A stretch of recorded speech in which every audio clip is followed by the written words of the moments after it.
everybody. Welcome Hi. to a show we like to call Perception Check. We are all of the members of Taking Initiative in one area at once, which is a fascinating and amazing Except thing. we're not because we're under quarantine and that would be illegal. Well, yeah, but Close enough. Yeah, half of us are. Is it close Yeah. enough? So thank you for joining us. I am currently wearing my quarantine best, and I'm super glad that you all can be joining us. To give you a little snippet of what you're about to be listening to, this is a show we call Perception Check, where we take some perceptions and we check them.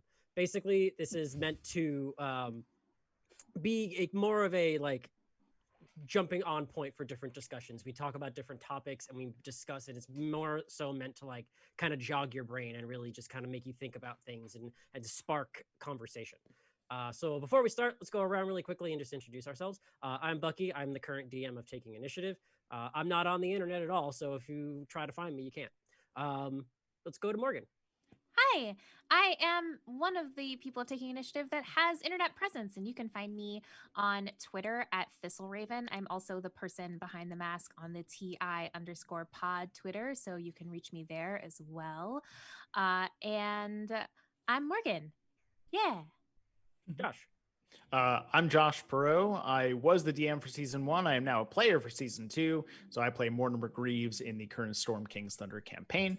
If you try to find me on the internet, you also will have a rough time unless you go to Instagram, where you can find me at Zyroxis the Beard, which I'll put in chat because spelling it sucks. Nick. Hi, I'm Nick. You can find me on all socials at NicoFigs, NIKOFIGS. I played Kent in season 1 of Taking Initiative, and now I'm playing Barty McFly. Andrew. I'm Drew Tillman, and you can find me on pretty much everything as cyber__ Sasquatch. And I played so many characters, just all the characters. Yeah, something like 5 or 6. Hannah. Something like that. I'm Hannah. I am the baby TI member. I've jumped on this season. You can find me on the Twitter at Tinder Organic.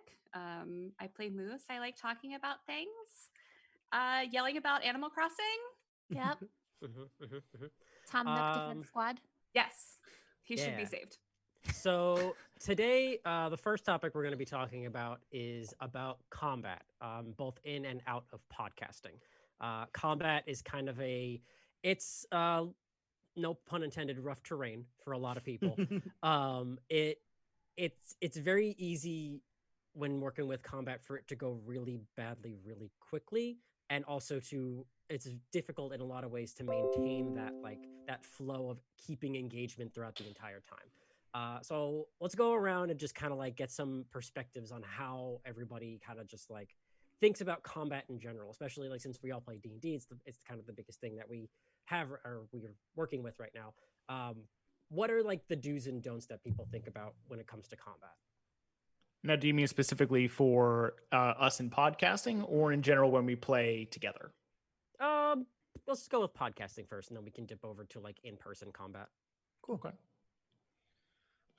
Anyone want to hop in first? Hannah, tell me how much you love combat. I hate combat. There it is.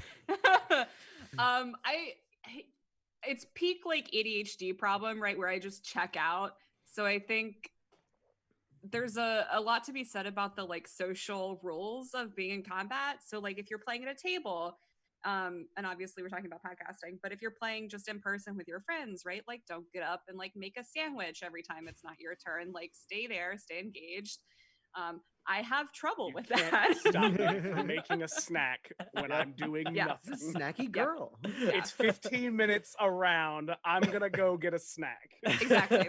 But also It's not- there's that level of like respect for the people that you're playing with, right? Mm-hmm. So Yeah, I'm going to bring them a snack too. that's all I ask. Oh, you gonna mail me Drew. some mac and cheese from Georgia? Drew, Yes. you are always a snack at the table.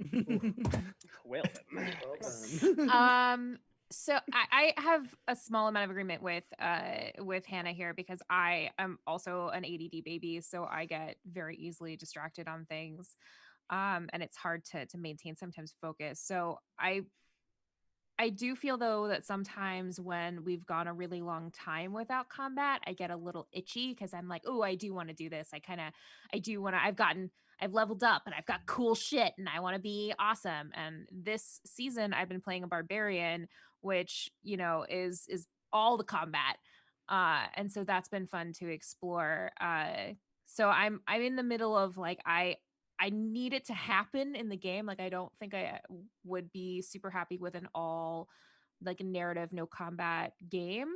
But I get if it's like gonna take 3.5 hours, I'm gonna cry myself to sleep. I need it to be fast. I mean, that's also been true for you watching content, like for Critical Role, when they have like a very heavy combat episode. I know you kind of check out a little bit for it, which is understandable. There was sorry, this is off topic, but there was an episode of Critical Role not too long ago where I'm catching up. I'm ages behind.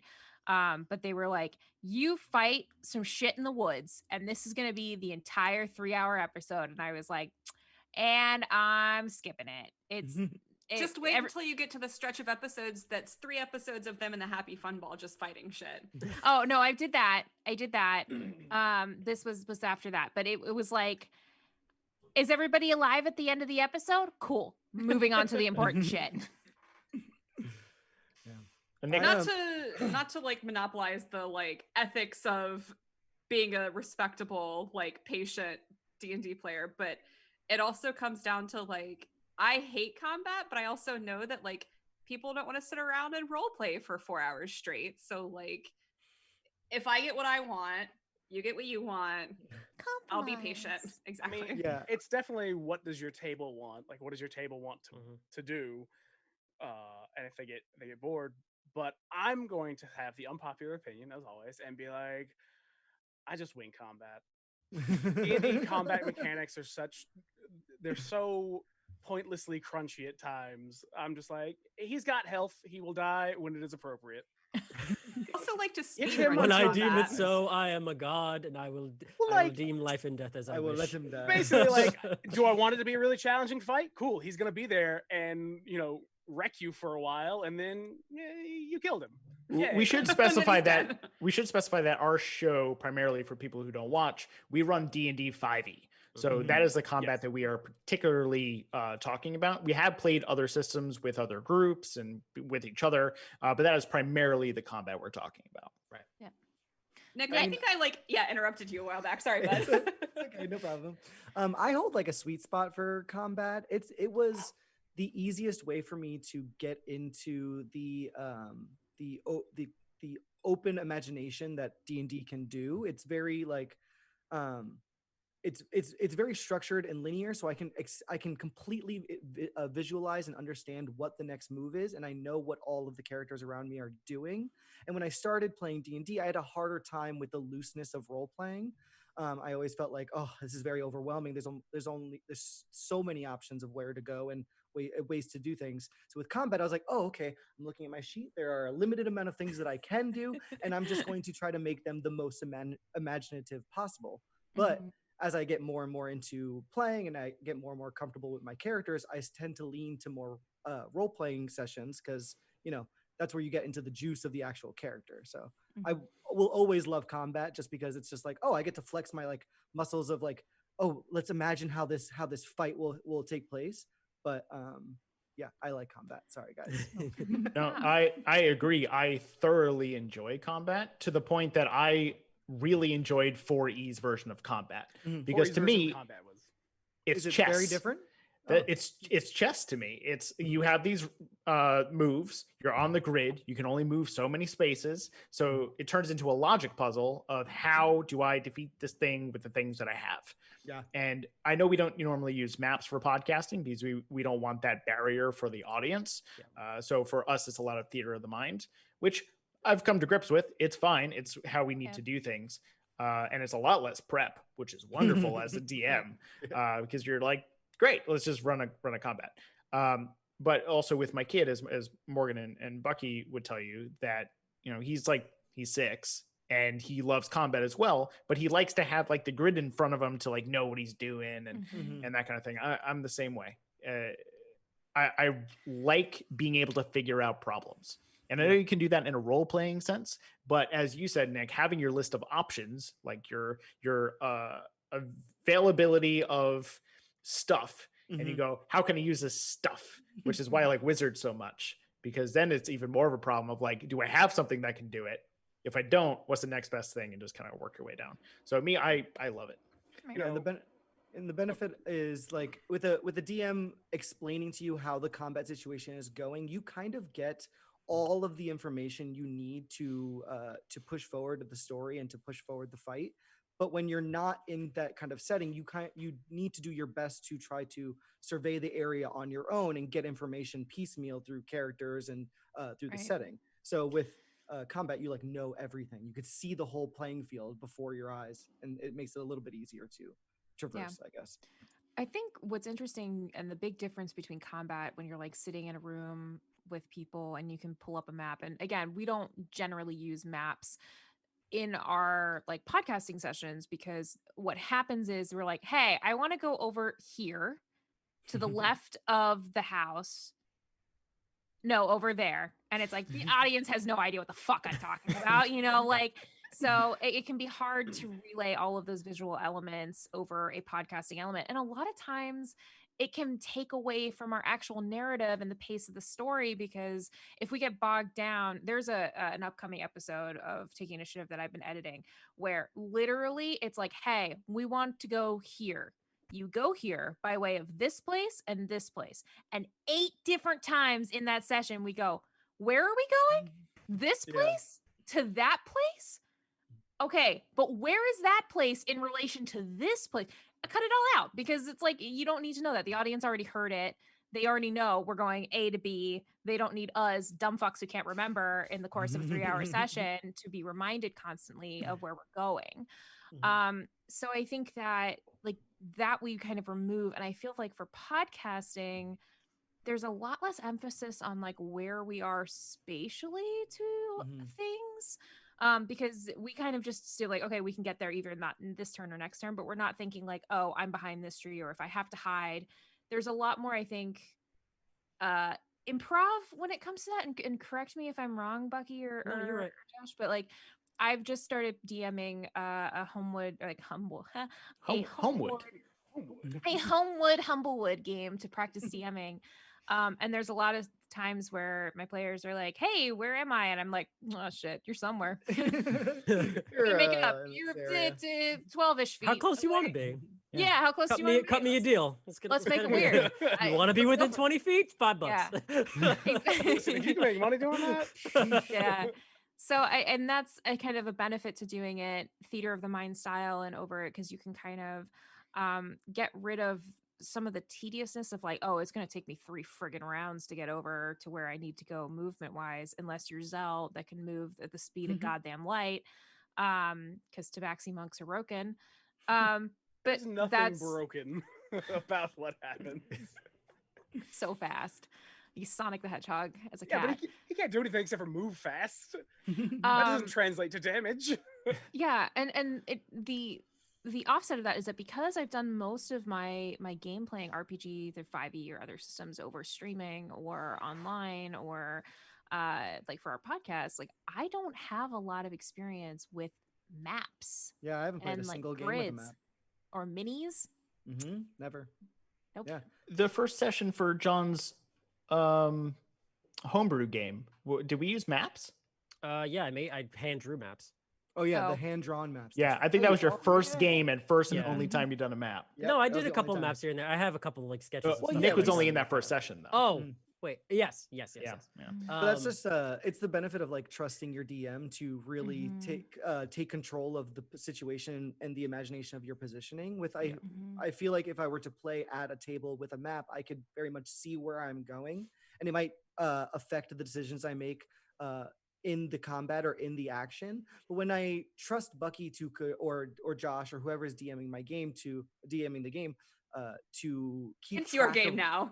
Only yours. Sorry, to keep track of where we are, I can kind of focus on what my character would do solely based off of instinct, as opposed to like what the area is allowing me to do. Right. And that's actually something that I was going to get into, because I think a central idea that a lot of people come to when it comes to combat is the ideas of balance and also description of making sure that there is a balance where it's not just combat all the time, unless you've talked about it with your party and the party's like, I want to have a combat focused game. Then when you get into how you structure encounter, you have to make both. You have to think about what they're going to be fighting and making it so that it's balanced. If you have a party of 5 people, having 5 people fight one thing may not work out the best, especially if you have them all just like ganging up on the one dude. It might end really, really quickly. But if you separate that out, maybe have it come in waves where like you fight a couple of things at first and then something else suddenly comes through the wall and joins the battle. That would be more interesting and also keep people's focus. Additionally, when you first enter and describe that encounter, describing what's around them, the scenery around them. Is there a tree fallen over? Is there a large boulder over in the side? Is there like loose pebbles scribbled like strewn across the ground where like that's difficult terrain area? It gets your party thinking outside of their turns of like, how can I use these things? What are the different options I have before me and how can I use these to my advantage?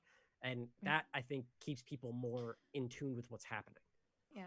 So I'm gonna flip that around a little bit because I have pretty severe memory problems. So having a map in front of me is always really nice because I think it kind of adds to, if I'm sitting here like, oh my God, I could be eating grapes or like, what could I be doing? Like while it's Nick's turn, I could be looking at a map and going, oh, like there's a cool tree over there or there's a ravine. I could do something fun with that. I have a thought on that I heard someone else offer at one point, which is, now granted, this is for in person, but you could modify this for an online game and a podcast. They, for encounters, have a bunch of paper slips where they write environmental things on, and when they go to a counter, they just throw them on the table so people can like paw through it and be like, oh, here's a chandelier. I want to do, a swashbuckly nonsense thing with this. Gotcha. There's That's other cool things concept. to look through and be like, oh, I want to use that. I want to see. Now that's a cool concept until lava starts raining down in the middle of the forest, and you're like, Yeah, what happened? what? Okay, well, don't put lava as one of the paper Yeah, slips for a forest battle. There you go. Or maybe do, and then have like a hellish like portal open. Yeah, Or sure. that, depending on what you want to do. I'm also like a kindergartner at heart, so having like bits of paper and things to touch and play with would be Yeah, that's excellent. great, especially for ADD children. Yeah. Of which I'm also one. I also want to say Josh brought up 4E, and I know people like to say bad things about 4E, but 4E's combat is amazing, and I agree with Josh because for the first and only time in D&D's history, they went, you can affect the battlefield in new ways. And your tank actually serves the purpose of a tank by forcing enemies to fight it. Yeah. then Like 4E had its issues, but combat I don't think was one of them. Every edition has its issues. Yeah. Every game has its issues. Every has its additions. But I wanted to go off of something that Nick said about being able to focus on like what your character would do kind of organically. And I think it brings up a really cool thing that I value about combat, which is role play in combat, of like character choices and decisions that you can make in combat that are not like, I hit the thing, I have a bonus action, I use my movement, I am done now. And I think that Drew actually has made a really, really cool combat mechanic in our current campaign of Storm Kings, where Zell will use the help action more than he will outright attack things. And I think that's a really interesting way to keep in character of a pacifist character or a character that is not comfortable with violence while still contributing to a combat scenario, which I think is really cool. And I know Hannah's done some really cool roleplay stuff within combat as well. Yeah, that was some of my favorite moments with DMing, was when you guys picked up the role of describing your own actions. Yeah. I remember at first it was a lot of like, okay, you did this. And then Nick, as you said, you were the newbie player. You're like, can I say what happens? Be like, yes, please. I didn't know if I was allowed to. I was like, oh, okay. Absolutely. What if they told you no at that point? At that point, I was so new that I was like, okay, that's how the game is played. Let's tell me how this goes. As you can recommend anything you want to do. It's the DM's job to go, no, or why not this way, or absolutely. Yeah. And then if you want to spend the next 10 minutes arguing with the DM, that's your prerogative. Yes, I absolutely. think as a What DM, also allowing your players to really invest themselves into your story will make them want to be part of the game even more. Yeah, for sure. I mean, as long as long as you have a good base of knowledge of your character and what they would do in a normal role playing situation, I feel like you can transition that into a great combat role playing blend. I feel like, you know, as we start our campaigns, we are getting to know our characters more and more. We're getting to know each other's characters more and more. But and you're going to naturally see a progression of, oh, instead of just trying to cause as much damage as possible to my enemies, I'm going to look at the characters around me, and you'll start to pull in, you know, backstory information, or, you know, recent things that have happened between the two of you, and you'll make a choice to not go just for damage and actually go for the help, or go for something that might put you in more danger just because someone just got knocked down. You know, normally, if you're just trying to win the combat, you go for that. You know, go for the most Right. amount of damage. It's like, do I take the moment to shoot the enemy, or do I aim behind them and shoot towards the bundle of logs that'll roll down and knock a bunch of people over? That'll Yeah. ultimately help everyone. So yeah. Now, Descriptions. John, you didn't really say much. Like, I know you're DMing now, and you also played in the last one. What's your preferences in those positions for combat? For me, I do enjoy combat a lot of the times. This whole game has really been kind of a really big learning experience for me. This is the first module I've really picked up and started playing, and everybody here can attest to the fact that when we started playing, I was very stuck to the book. I was like, this is what the book says, this is what I have to do. Like, everything was very, like, it felt static, and it took me a little bit of time to realize, like, wait, I'm not putting enough of myself into this game. And That's then a he wrote us a problem. 12-page puzzle. And then I wrote Well, that long ass puzzle. And I think what's interesting about that is one of the things that got us bogged down early on was that we had like 3 fucking sessions where we started the session with combat and we were ending the session with combat, and we got like fatigued, like, as players. And we just knew that, like, from a podcasting element, like, when it's just us, like, who gives a crap? But like, we had an audience to put this out to, and then our audience is just listening to combat, Right. and that's boring. So we wanted to be able to, like, provide them a different story element, so that we removed a whole bunch of instances where we had combat that felt unnecessary to the development of our narrative. And I think that's important for any story that you're telling. Like, if you are just trying to get your characters to get up to a certain level, think of other ways that you could provide them experience besides just like a constant combat grind, especially if you're trying to produce this for an audience and not just like your buddies at a table. We cut an entire episode of just pure combat. Yep. Like an entire session. Session. That was the session that I finally realized, like, oh, I need to look at this book as more of a guideline than more so a strict rule set of what I have to do. So it ended up turning into like, oh, the book says this happens and this happens and this happens, and then I'm like, wait, it says that you have to do this to level up, but I'm the DM and I can do whatever the hell I want. You're level 3 now. I don't care. And then you just moved on, and it served the purpose of the story, and everyone was way more engaged, not having to sit there for 3 hours in a big old fight. However, now we officially have like lost episodes. So, Yeah. you know, 20 years down the line, we sell those for like 10 grand. Oh yeah, everybody's gonna want us to hear us increasingly frustrated. by Okay, just I going, guess I attack now. Christ, right? so not to say Whatever that you like want. long combats are necessarily a bad thing if it's handled correctly, though. As Right. long as there's like parts where you're just like, oh, I have this like big area that I want them to go storm, like a big stronghold or something that they have to go in and go into. Like, having it not be okay. You fight your way in, and then you get to another fight. Like, break that up, break the action up. So it's like, okay, you fight for a little while, and then you have to spread out and do something else and like There's solve some sort of puzzle. Or Right. another thought is, don't have your players do things that are not necessary. And what I mean by that, and this is a non-combat example, but they're sneaking into a castle. Just have them roll sneak once. Because if you have them roll sneak 1,000 times, all you're doing is playing, and that you're playing the long game of they're going to fail eventually. So yeah, have a fight of them getting in, and then just like, and then because you were competent heroes, you fought your way to the big boss. Here you go. Here's the big boss fight. That's something as like a newbie DM that I'm learning.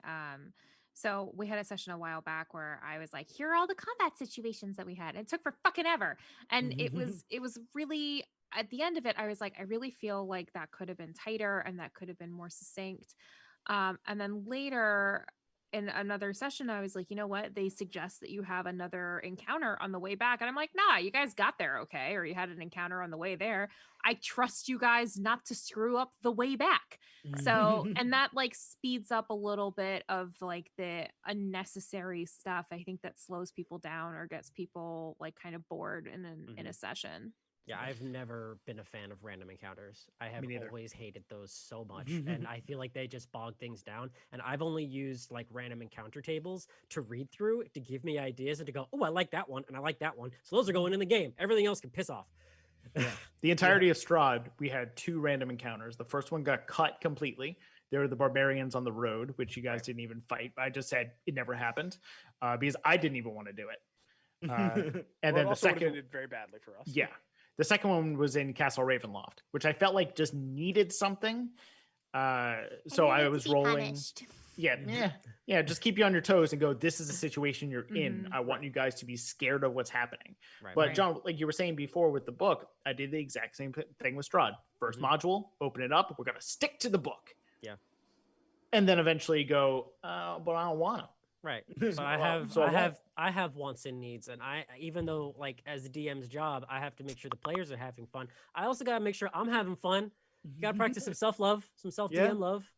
It is very important that you are also enjoying yourself. I mean, it really comes down to, and again, it depends on what your players want. If your players want to play gladiatorial D&D where all they do is fight, that's fine. Yeah. But if you're doing story D&D, do what the story needs. If it needs to have a fight there, put a fight there. If it doesn't, they just get through it. Like, don't make people do things because you're like, slog. Yeah, DMing, it seems like a really, really great way to train your ability to like read people and really just like feel the collective energy and what people are enjoying and what people aren't enjoying. So when you see me like Right. Exactly. That also raises a good point of just knowing your party, knowing who your party is and the decisions that they'll make. If you have someone who in your party is very against killing, that's a perfect opportunity to bring in some plot element in an encounter where like, I don't want to kill this person, but maybe this person knows something and I just knock them out. And now I can like try and get information out of them for something that'll serve a purpose later on. So adding those elements into combat is a really good way of really fleshing out your world and also leading your party in a way where it doesn't feel like you're railroading them. You're giving them the information and they found it out. Speaking of killing things, I'm a newbie DM and I had an instance recently where one of my players had 9 flasks of alcohol of alchemist fire on their person that exploded during a combat situation. Hannah, did you hear about this? Yeah, did you know about this, Hannah? And I was suddenly in a position of like, this character is level 2. This is my fun home game. I don't want to explode my player. You want to blow up this adorable raccoon person? How do I get out of this? And so, better question. Why do they have 9 flasks of alcohol? That's the question I want to know. Don't worry about it. Sputnik does what Sputnik needs to do. It's too much alchemist fire. Right, it's a lot. It's maybe a lot. 4 weak babies. And at first I was like, oh, that's gonna be fun because I thought you had like maybe 1 or 2 on you, and then it was like, oh, I have 9. I was like, I'm a walking bomb. That's so many dice. That's so many dice that will instantly kill you. And I had a real like thought of like, how do I creatively Indiana Jones in a refrigerator my character or my player here from what could be an instant death, knowing that even though I know like Hannah would have been fine if I had just been like, but Sputnik's fucking dead, because Hannah knew the risks of that when Sputnik carried 9 flasks of alchemist fire on them. But I didn't want that vibe in my game, and I didn't want to kind of deal with that as of yet as a DM. So I kind of I refrigerated Sputnik in for the nuclear bomb.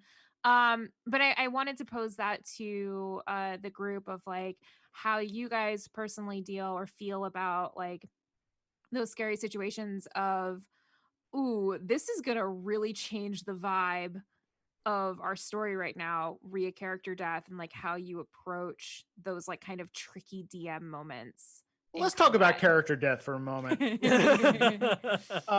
So True for, and I.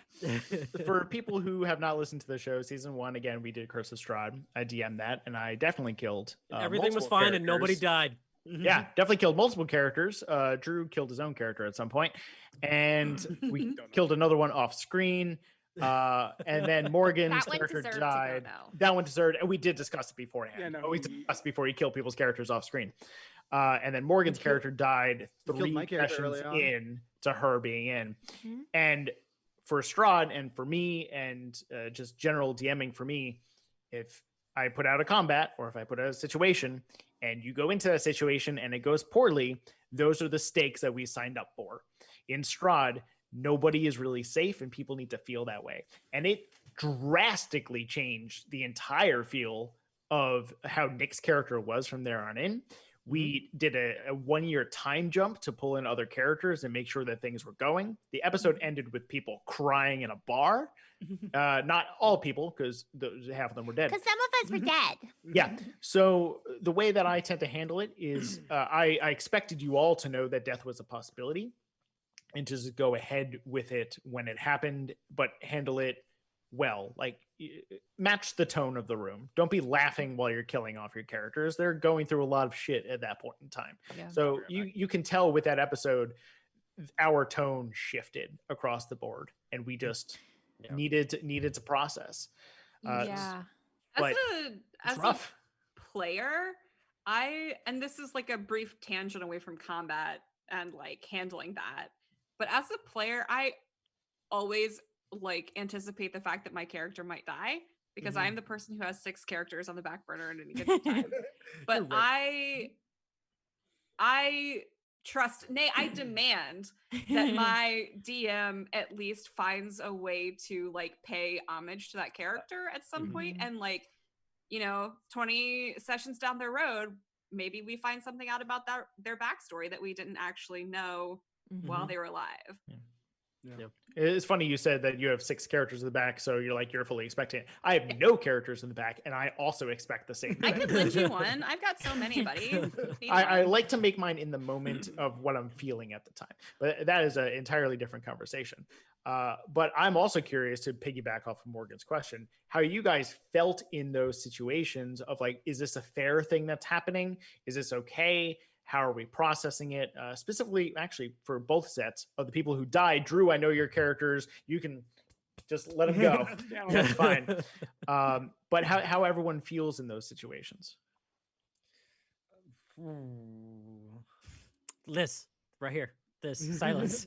Yeah. The thing is, it's tough because those stakes have to be there in order to give the character choices that you make gravitas, right? So when somebody is making a decision that might put them in danger, you want that to feel real and to feel genuine and pay off the same way. And you can't do that if you do not then hold your characters accountable for their actions and maybe possibly kill them. So when we lost a few characters in our first season, the first time it happened, I was utterly shocked because I didn't know that characters could just die suddenly.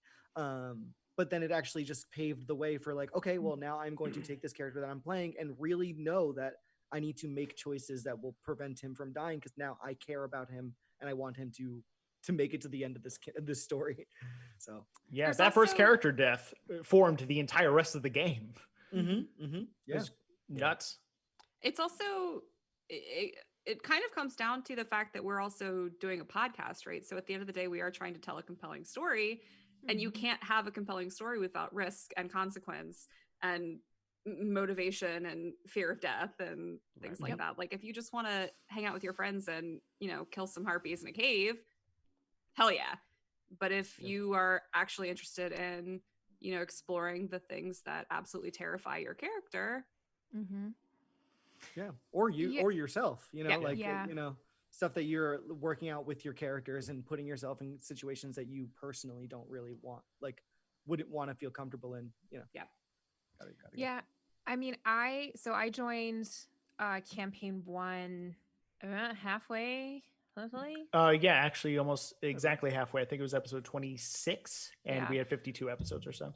and I spent a whole bunch of time making this character, and I had so much backstory. I'm a very like big backstory person, so I'll like open up a Google Doc and I'll like write a whole bunch of bullet points, and I might make a Pinterest mood board, and yeah, like that is the level of stuff that I'm A putting into this playlist? character. Yes. Oh, hell yeah. And then I created Roz, who is this wonderful little grandma, and I had all this backstory that you were going to find out. And then two sessions in, she died. Yep. And it was one of those things where I still got like a satisfying thing throughout the story because Josh pulled in some elements of her character into the rest of the story. But there was a moment like once we realized like, oh, like half of our party is going to die right now and there's nothing we could do about it. Like I just remember feeling we were all at different computers in different apartments all across the city, and I just felt that everybody had that same like quiet heaviness of like, oh my god, this is happening right now. And it was a big learning experience for me as a player of like, oh shit, this could happen. It taught me how important Sanctuary is as a spell. Live and learn, or die. Yeah, and learn. but Either one. yeah. It also like taught me, and it was funny for Drew because Drew's very much like, I don't care about these characters, blah, like they're gone. But we decided to play a married couple in the next part of it to like organically bring these two new characters in. And I was like sending him all sorts of character stuff of like, I need you to fill out a quiz, Drew, about what your character likes and dislikes. What's your character's horoscope? Yeah. What's his what is sign? his star sign? Yeah. Like what is the IMDb thing where you learn about Myers-Briggs. personality? Yeah, your Myers-Briggs. Myers-Briggs. What's You his know- Enneagram? Let's go. Right. Die. So that was a stake that like really informed the rest. And then like when I was like building my next character, I was like, all right, let's take Spare the Dying. Let's like I played a cleric after that because I was like, I really want to be prepared in this situation if this ever comes again. And it informs all of my characters now as well. Of like, I play a barbarian right now that is basically like a hit point like sponge. So Yeah. it's informed me as a player, and it informs me as like a new DM of like how I want to approach things. So I think that I'm kind of a bad example of how to deal with character death in both player and DM, because as a player, I've never had a character die. And as a DM, I've never had to kill a character. I've come close several times. I almost had Josh kill an entire party for me, but it That's didn't true. happen. That is true. That was a fun game. In a home game, I ended up flipping the script on Josh completely, and he turned evil for a second and almost wiped out the entire party with level 8 spell scroll. But also in this game, I haven't had to have that happen, and I've thought about. We'll get to that. Spoilers. But I've never had to like really kill like off a player character, and I've thought about if that moment or like comes to it, how I would handle it, and I think it's one of those things where it's very situational. If the death is warranted, then it has to happen. It's the way that it goes. But if it was completely unwarranted, along the lines of like you just threw in a random encounter and that managed to kill someone, that's dumb. That's stupid. Don't do that. That's bad. Sometimes your player has 9 flasks of alchemist fire on them. To be fair, that's their own fault. But Yes, the other that's thing true. is also that like there's a level of like if a character is just like, this is a moment that I want my character, they're going to give their all and they're going to sacrifice themselves for that party. You have to make sure that that sacrifice means something, and it does something later on. I think it's always maybe a good sign as like a player to like indicate your willingness of like, yeah, fucking lay it on me, or like the hey DM, I'm scared. Right. Please don't hurt me. this is my baby and I love them and don't hurt them, please. I had a very specific text that was the exact opposite from Drew Oh of god. the first game. Drew, if you want to talk a little bit about how you were feeling in that moment, dealing with character death, especially since you brought it on yourself in a weird way. I thought somebody had to die to leave the room, so I thought my character wouldn't have let anyone else die. So I texted Josh and asked if I could kill myself. It worked. Alarming text to receive from your friends. Yep. That's a cool bad way to phrase it. Yeah, I asked if my character could just kill himself in one hit. Jinkies. But that actually I thought someone had to die. So Little did he know that text And- would form an entire campaign. Yeah, the answer is yes, you can. You absolutely can. And the answer is yes. We'll all be sad about it. Yep. Yeah, because the thing with Strahd especially was that we got dropped into the Death House, right? That was Yep. what it was called. We got dropped into the Death House, and our characters had no ties at the moment that I knew of to the bigger world of Strahd.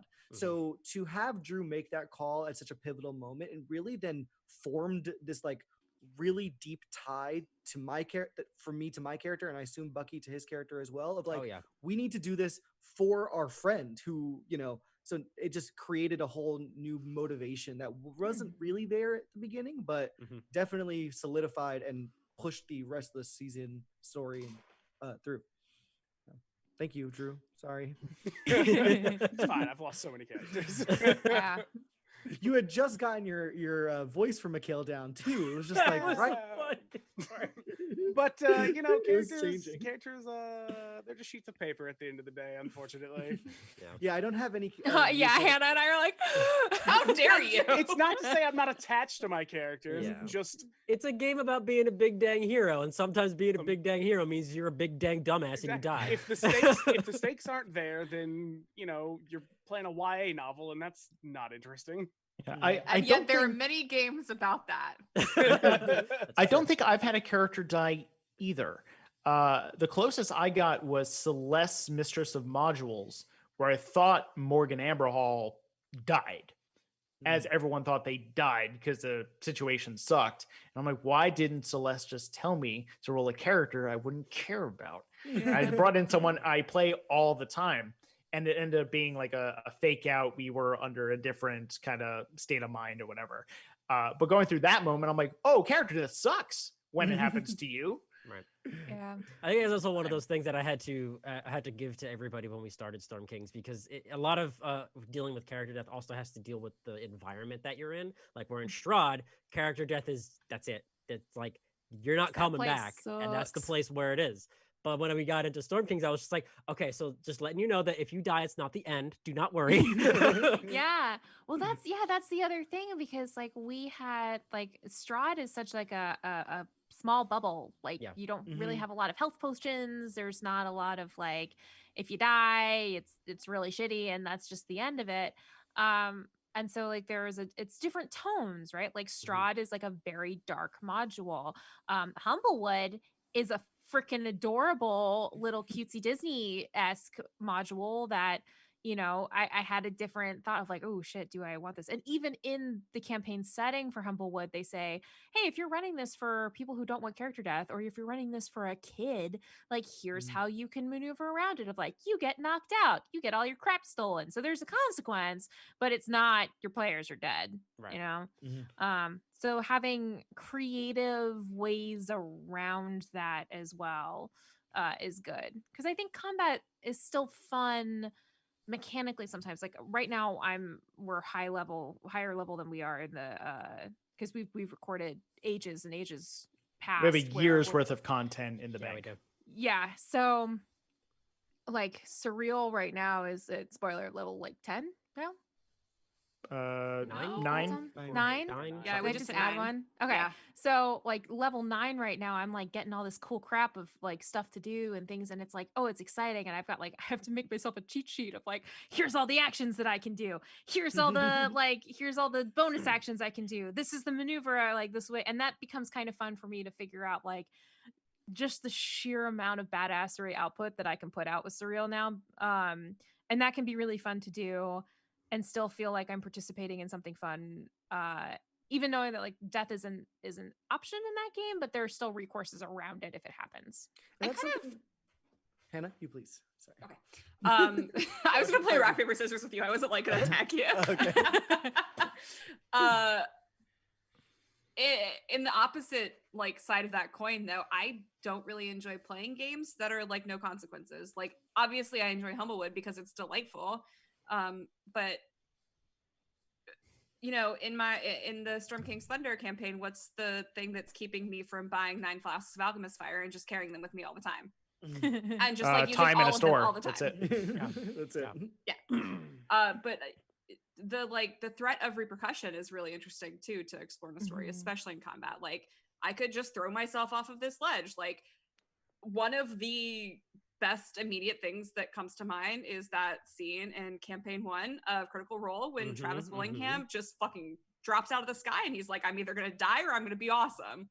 Yeah. And like I think that's a very important thing to have in a story. So in podcast environment, give me the threat of death. Give me the threat of death. High risk, high reward. Yeah. But I also think it depends on the kind of story you're telling, and you know, like because we have done it like Masks. Death is not a consequence in that game because it's not about the life or death situation. It's not about that sort of thing.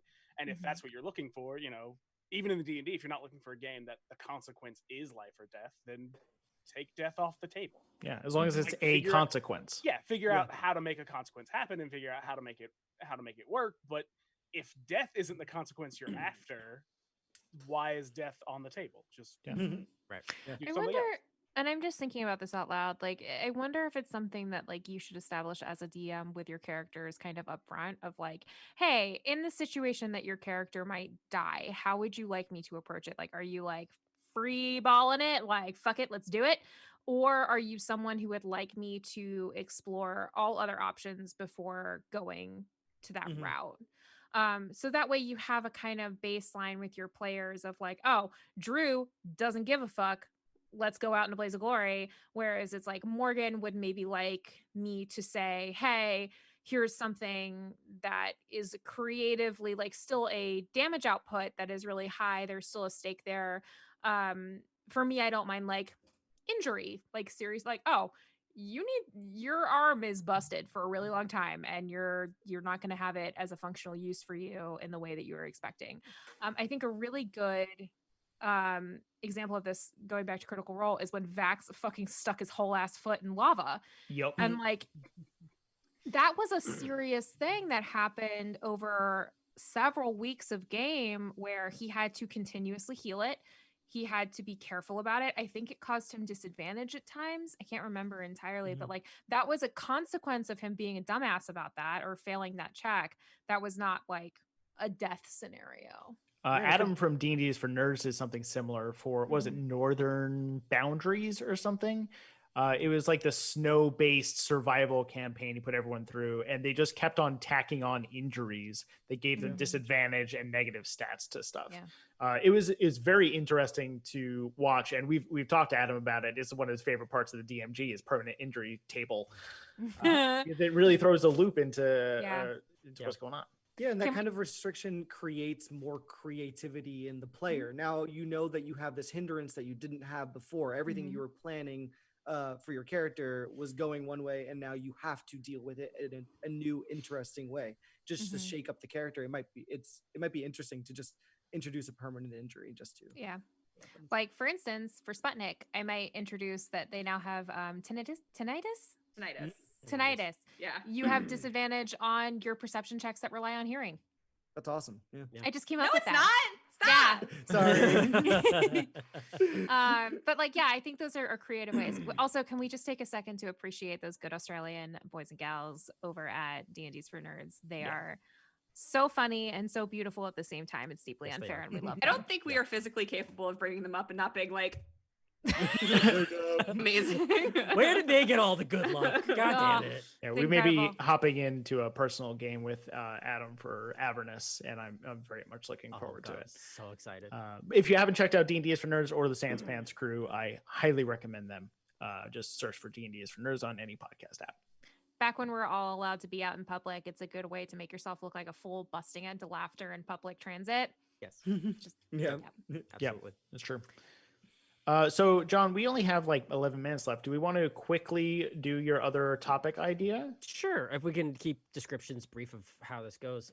So the question I would like to pose to everybody is, so this is a hypothetical situation, a hypothetical thing, because the concept of it is rare. You managed to actually get a group of 5 people to play a D&D game. Congratulations, you did it. Like the stars aligned and everything was great. You have all of the resources that you could possibly need at your disposal, whether it be maps, whether it be minis, whether it be whatever you want. you're the DM of your perfect game. How does session 1 start? How do you open the scene, Hannah? So going back to what we were just talking about very briefly about, decide upfront with your characters if they're cool with potentially dying. I love first sessions that don't involve the game at all. I want to know about your character. I want to know about how your character knows other characters. I want to know how your character fits into the conceit of the game. I want to know like what tone you're after. Like session 1 for me is an information session. And maybe at the end of it, you like go into the opening reel of your story, right? But I want my players to be, huh? That sounds more like a session 0 kind of thing, though, of just like, oh, your characters are getting to know each other and kind of what's going around. Yeah, but I mean, Sean, you could have you could have a first session of just like everyone sitting in a tavern. So you have a session 1 of everybody sitting in a tavern, just spilling off all their life stories to each other, which would be great. Yeah, but also not fun at all. Yeah. Where do you get the drama? Where do you get the emotional trauma? You make them improvise it, and then you take everything they say and you twist it into horrible, horrible things to come up later. Very, very true. Nick? I'm kind of thinking more on the opposite side of just dumping your characters directly into a story that is already going. We were playing one shot recently. What did I play? Chirp Wexley, where we were just dropped directly into the middle of the story as it was progressing, and it was like, okay, you should come into this game knowing who your character is and knowing what they're going to want to do right now. We already had preset information for each of our individual characters, why we were in this space, but we did not know any backstory of the other characters. We didn't know any of their names. We were fully introduced in story to all of our fellow players, which I really love. Yeah, that was episode 3 of Podcast Waterdeep. Yep. Morgan? So going off of Hannah, I just started a Conan the Barbarian stream on the Gamers Table Twitch channel, and the first episode was like us just talking as players and a GM of like what we wanted to include in the game, and what our boundaries were and what we were interested in. And it became like this kind of group brainstorming session of like, I came into it thinking like, oh, I might want to play this character. But as I talked to the other players, I was like, oh, actually, I want to play this person, and that person can know this person with it. And it became like a very like cohesive, like, this is why we're all here together, which can be the kind of awkward start of any DM game or like RPG of like, why do we care about each other? Why do we want to continue hanging out? Like that kind of like awkwardness. And that really helped us. Like when we had our first story session, we were just like hitting the ground running. We all knew what we were going for. We all had this sense of like, we're building towards this cohesive story that we already have an idea of. So that is something that I really appreciated. I also, as like a baby DM, one of the things that has been kind of important to me is my music selection. So like if I could have all of the things that are available to me, I would really want to have like those very cultivated like Spotify playlists to get everybody visual, like audibly into the mood of things. Set the aesthetic. Yeah, I already have a Matt Mercer vest, so I don't need anything that way. But other than that, I think I think the sets and stuff that like Critical Role has for their really beautiful maps and stuff are wonderful, but I don't know what the fuck I'd do with those right now. So, where you would buy them, and where I would buy what them, money, how I would paint them, and how I would do them. Like Matt Mercer is an incredibly crafty man, and I am in awe of that. But that's how I would do it. We don't have much time left at all, so let's rapid fire. Drew? Oh God. So I'd make everyone sit in the dark for an hour and then slowly turn on the lights and say, good, you're awake now. No, serious answer though, I would probably play I'd probably play something that was not going to be the game. Like I'd play something like very narrative heavy and then bring everyone in on a years and years later dealing with the narrative game, what the narrative game handled, dealing with the repercussions of that. That's so freaking cool, Drew. That's a good idea. That's really cool. John? I actually kind of got to do this, not without all the things, but like my homebrew game that I did before TI, I got to introduce that idea of being able to like make my game that I wanted it to be on the spot. Mhm. And for me, it was one of those moments where it was actually very much like Nick was saying, where I just threw the characters into a situation they had to work their way out of. And the kind of what tied them together was the fact that they dealt with this situation and were introduced to something wrong happening and realized that their skills together actually were able to work together well. And that's how they kind of blended together and were able to. Captain Planet, There you go. he's a So for what the situation that I had was that they were at a town festival, and then all of a sudden the town festival started going wrong, where like all these undead and horrible creatures started like coming from the shadows and appearing in places and just ruined the day. It was a horrible affair. And they had to kind of fight their way through the scenario in this town to like figure out what was actually happening. Okay, And I was and really proud of that. very quickly, I also like throwing people right into combat or right into a situation that they have to handle immediately. And everyone here can attest as well. I love the cinematic descriptions. So I will treat it as the opening of a film or an opening of a show, talk about where the camera is, go between the different groups. I like segmenting it that way and then have them be brought together naturally. And then from there on in, they can make their own normal decisions. But I like to just guide it to give an idea of where the campaign is going, the feel, the tone, all of that kind of thing. Cool. I know we need to sign off because Eugenio and The Last Refuge need to get onto their game, which you Yeah. absolutely should watch. If you watched us Absolutely. for Taking Refuge yesterday, same DM, same couple people on He's there, plus more. wonderful. He is absolutely wonderful. He's the Uh, dreamiest. He's in chat as DM Jazzy Hand, so check them out. For us, we're Taking Initiative. This was Perception Check. If you want to find us, you can find us at Taking Initiative on your podcast stuff, takinginitiativepodcast.com for all the links, and on Twitter, where you can talk to Morgan Hi. at TI_pod. You can't find me anywhere on the internet personally, but you can find us in those things. Morgan, where can people find you? You can find me on Twitter at Thistleraven. You can also find me on the Venture Maiden stream every other Friday for their Dragon Age game, which also DM Jazzy Hands is a featured guest on. You can also find me that same weekly schedule on Tuesdays on the Gamers Table stream as a Conan Barbarian, where I play Cornelia, who's just the cutest little bean in the whole world. And I think that's all the games I'm in right now. You can also find me on Taking Initiative as Surreal. John, You can find me on Taking Initiative as Bucky, the DM. That's Alright. it. Hannah. I'm Moose on Taking Initiative. You can find me on Twitter at Tender Organic or in my apartment that I have not left for 4 weeks and slowly losing my mind in. Nick. You can find me. I am Barty for Taking Initiative. You can find me on all social You can medias. find me at Barty. You can find me at Barty. I am at all my socials are Nico Figs and Ikeo Figs. I'm the online editor for Mrs. America. First 3 episodes are on Hulu, so check it out if you have a chance. And that's it. Drew. I play Zell the Cat Boy on Taking Initiative, and you can find me pretty much anywhere I want you to find me at cyber_Sasquatch. All right. Oh, I cool. believe that's it. I believe we need to get going. So everyone Thank have you a so great much, night. everybody. Have a great weekend. Stay Thank you safe, so stay much. healthy, and enjoy the rest of the convention online this weekend. Bye, Bye. everyone. Bye.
Hey, good evening, everybody. Thank you so much for hanging out. We hope you have been enjoying all of the awesome content for the Long Island Tabletop Expo virtual weekend. My name is Eugenio, also known as your friendly neighborhood dungeon master, DM Jazzy Hands. I'm the dungeon master and the producer of The Last Refuge, a D&D podcast. And this is almost all of our crew. We're so excited to get to play a little bit of D&D for you all tonight. Let's go around and introduce ourselves. If you were with us last night for Taking Refuge, you might recognize a few faces. We've got a few new ones. So let's go ahead and go around, introduce us, let us know who you are, where we can find you on the internet if that's a thing for you, and who you'll be playing this evening. Let's start with Karen. Hi, I'm Karen. I'll be playing Kit tonight, except tonight she'll be a little bit different. More soon. Excellent. Kit is normally in our regular campaign. She is an Azamar Circle of the Moon druid, and she'll be something like that today, right? Yeah, similar. Similar. All right, Alex. Hello, my name is Alex. I normally play Flick on The Last Refuge, and I will be playing Flick this evening, but again, more soon. More soon. All right. Lydia. I'm Lydia. Hey, I played Bizdira on The Last Refuge, and I will be playing a variation of Bizdira tonight. All right. Yeah. So that's 3 of our regular players. Flick is our Bard Ranger, and Bizdira is our Monk. We are down one of our regular players for the podcast this week. Taryn, who plays Bria, couldn't be with us this evening. So instead, we decided to bring along the ever-elusive story consultant, Robert. Hi, Robert. Hi, everyone. They finally got me on a screen. This is my first time, so I'm very nervous.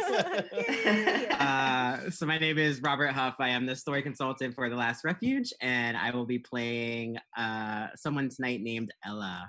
All right. Yes, I have that written down because I'll never remember it. I can barely remember Flick and Kid at this point.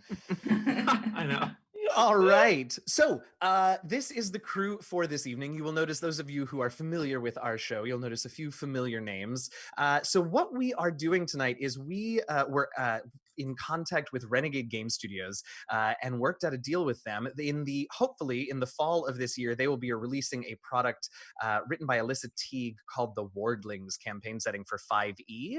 And Renegade has asked us to do a little promo for that. So we're going to be using some of that material from that book. Obviously, a lot of it is very specific to that world, so we have adapted a lot of it to suit our needs. But we're pulling stuff from the Wardlings settings, which means that all of you who are here with us tonight get to be present for the very first live streamed game of The Last Refuge at a con. And what we're going to be doing with these games is playing a sort of Muppet Babies, I think I can say that, version of our characters. These are our characters in an alternate universe when they were but wee children. I think the oldest of them tonight are Flick and Bizdira, who are 6 years old. Kit is 5. And how old is Ella? I don't have it written down. I'll put it at 5 as well. Okay, also 5. So we're going to do kids' versions of these using some of the rules from the Wardlings books. If you are familiar with our show, you know that we are all very aware of the childhoods that the characters had. This is not that. We're not using those stories. This is an alternate universe of them as children. So don't worry. Anything that you learn here that conflicts with our show, it doesn't matter. It's the spin-off animated series, basically. That's exactly what it is. That's right. Right.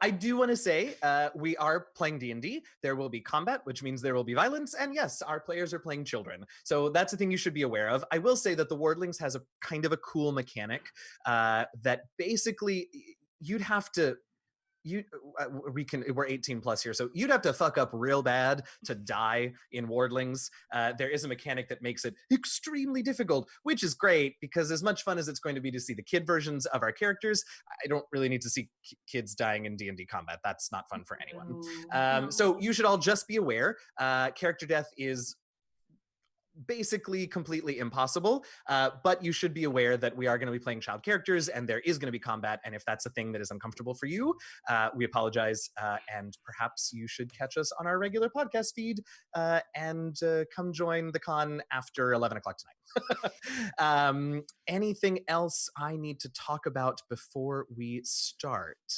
we should definitely go through and have each of you give us a little quick description of what these versions of your characters look like before we start. Yeah? Who wants to start with that? All of you are like, no, not me. All right, I'll Alex, do you it. do I'll it. go Yep, first. there it is. I was actually very ready for this.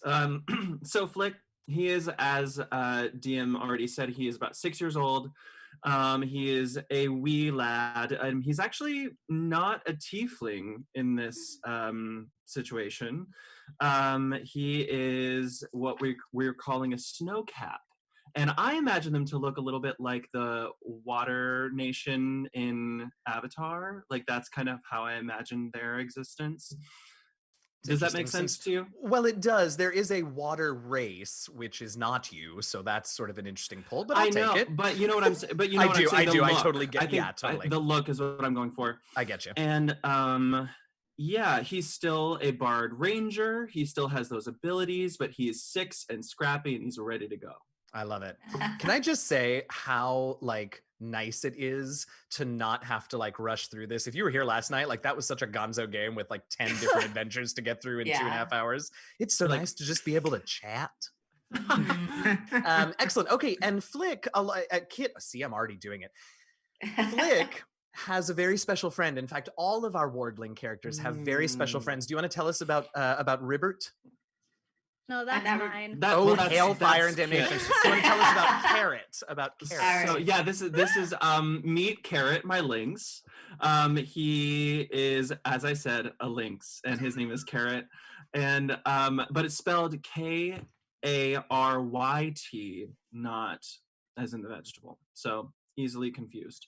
So all of the characters, all of the wardlings in this setting have familiars. They are spirits, fey spirits that come to all children when they are old enough to understand the magic that they hold within them, and they guide them and protect them, and probably snark at them sometimes, because I'm going to be playing the familiars, so let's be honest, there's going to be snark. And all children have them, and they have them until they begin to take on adult responsibilities, at which point all children lose their magical abilities and their familiars as they move into the realm of adulthood. But since these guys are only 5 and 6, they still have their magic and they still have their familiars. All right, who wants to go next? I can go next. Yeah, do it, Karin, and then we'll get to Lydia, and then we'll get to Robert last. Great. I figured since you spoiled my I'm so sorry. wonderful name. No, what a name it is. It's gorgeous. I know, it is really good. Yes. We'll get to that in a minute. Kit, so Kit is 5 years old, and she is one of the water folk in this game. So she's pretty small because she's small in her normal life. So as a 5-year-old, she's pretty teeny tiny. Still with a shock of bright red hair that she really can't keep under control now, because who at 5 knows how to manage their hair? And especially in this world where seemingly there are no responsible adults, as far as I can tell. Exactly. So it just kind of is like, it's great. Since she's a Fin folk, which is the name of the water people, she has tiny little gills around her neck that are barely there. But if you look real close, you can see she has gills. I don't know why DM is laughing. I really thought you were going to say she has a tiny puka shell necklace on. I don't know why. I should have said that. Alas. I think I have one if you want to borrow one. I mean, if you can bring that on over. Throw it really hard. It'll be fun. Yes. Other than the gills, she also, because her people mostly make their clothing out of the things they find underwater, I imagine she's sewn together some sort of seaweed dress that is very fetching. Yes.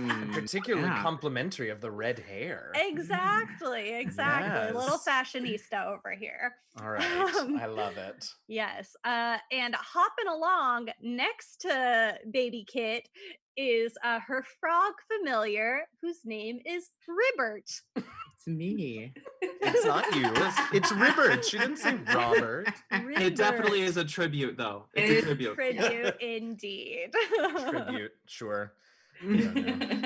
All right. I love it. So that's Kit. Lydia, you want to talk about baby Bizdira? So baby Bizdira is a squatch. And Squatches, I was just reading because I was like, I don't know how to describe a Squatch because the picture is just a red character. But Bizdira is not red. Squatches tend to have almost like a light fur covering around them. So she has this very pale, white, silvery type fur. She has very elaborate braids all down her back. But you can even with that, you can just see and tell she has a very fiery temper. Which, I mean, let's be honest, if you watch the show, you know Bizdira is temperamental anyway. But yeah, so she has like some beads and things just like braided into her hair. And depending on the time you look at her, you might see a little black ball of fur either wrapped around her shoulders or ambling along next to her, and that is her capuchin monkey familiar named Marcel. I forgot about him. He's perfect. He's perfect. He's perfect. Every once in a while you see him dancing and Bizdira just goes a wimba wimba wimba. And that's it. That's fun. Amazing. And last but most certainly not least, Robert with Ella. All right. Ella's full name is Ella Kamu Earthshape. She goes by Ella for short. 5 years old. She is a Midbari, which in this system, essentially folks who live in the desert primarily, so very sandy climates. I cannot tell you all how many times I called them Mabari, which turns Ella into a dog from Dragon Age. So.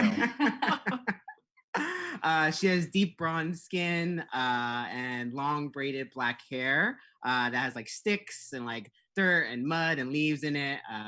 It's not very worried about her appearance. Very, very large emerald eyes. And in terms of her outfit, she wears a wizard hat that covers most of her braided hair, although she calls herself a witch. She is a cleric of Dexmaya, which is the god of this world, and they refer to themselves as witches. She wears overalls that are sky blue, and she has cast light in her shoes so that when she walks, they light up. Yes. Oh, amazing. Yes. Oh my god. It starts and I love it. She also has a green backpack with her familiar, which is, unlike a lot of the other ones, a little esoteric. It's a genie. Oh, okay.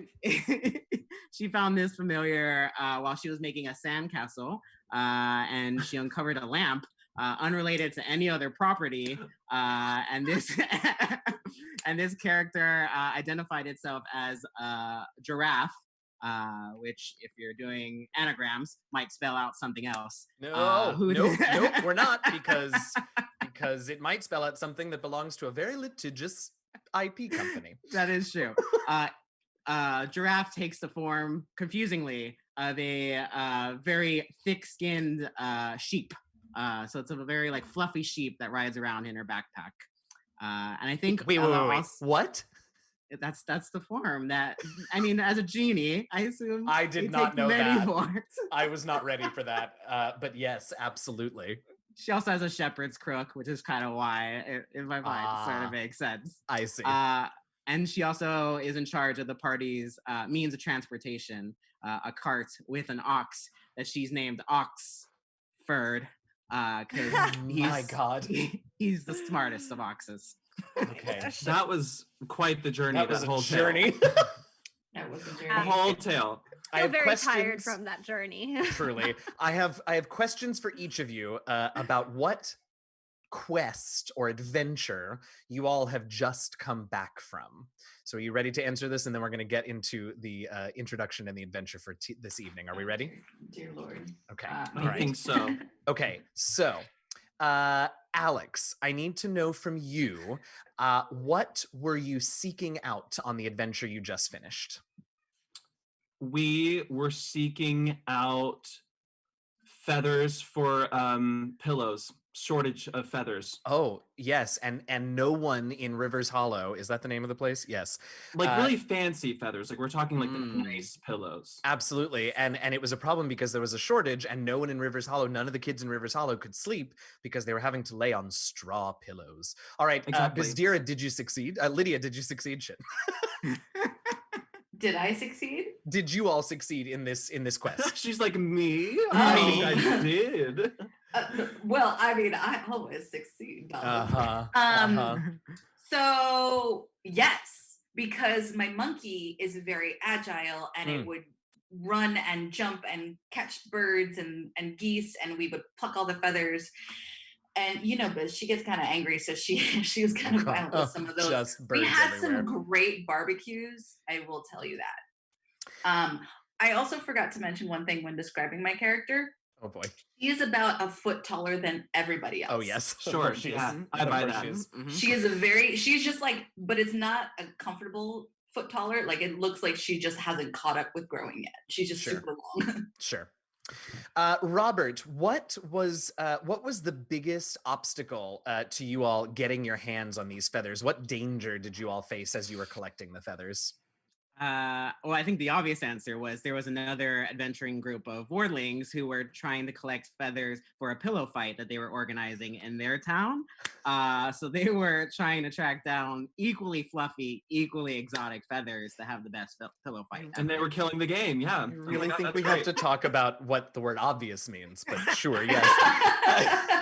Okay, Karin, so we already know you succeeded. We already know that you all beat out the other wardling group. How did Rivers Hollow thank you when you got back with all of the feathers?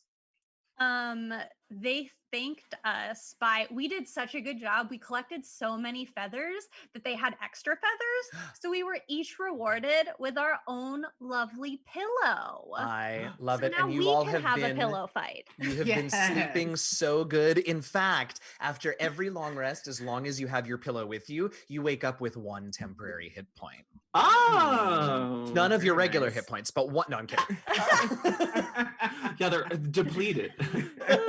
Okay, excellent. Are we ready to start for tonight? Yes. Yes. Sure. You all are going to get so excited. This is my favorite thing. I'm going to do a podcast style introduction that I have not written. So here we go. My favorite.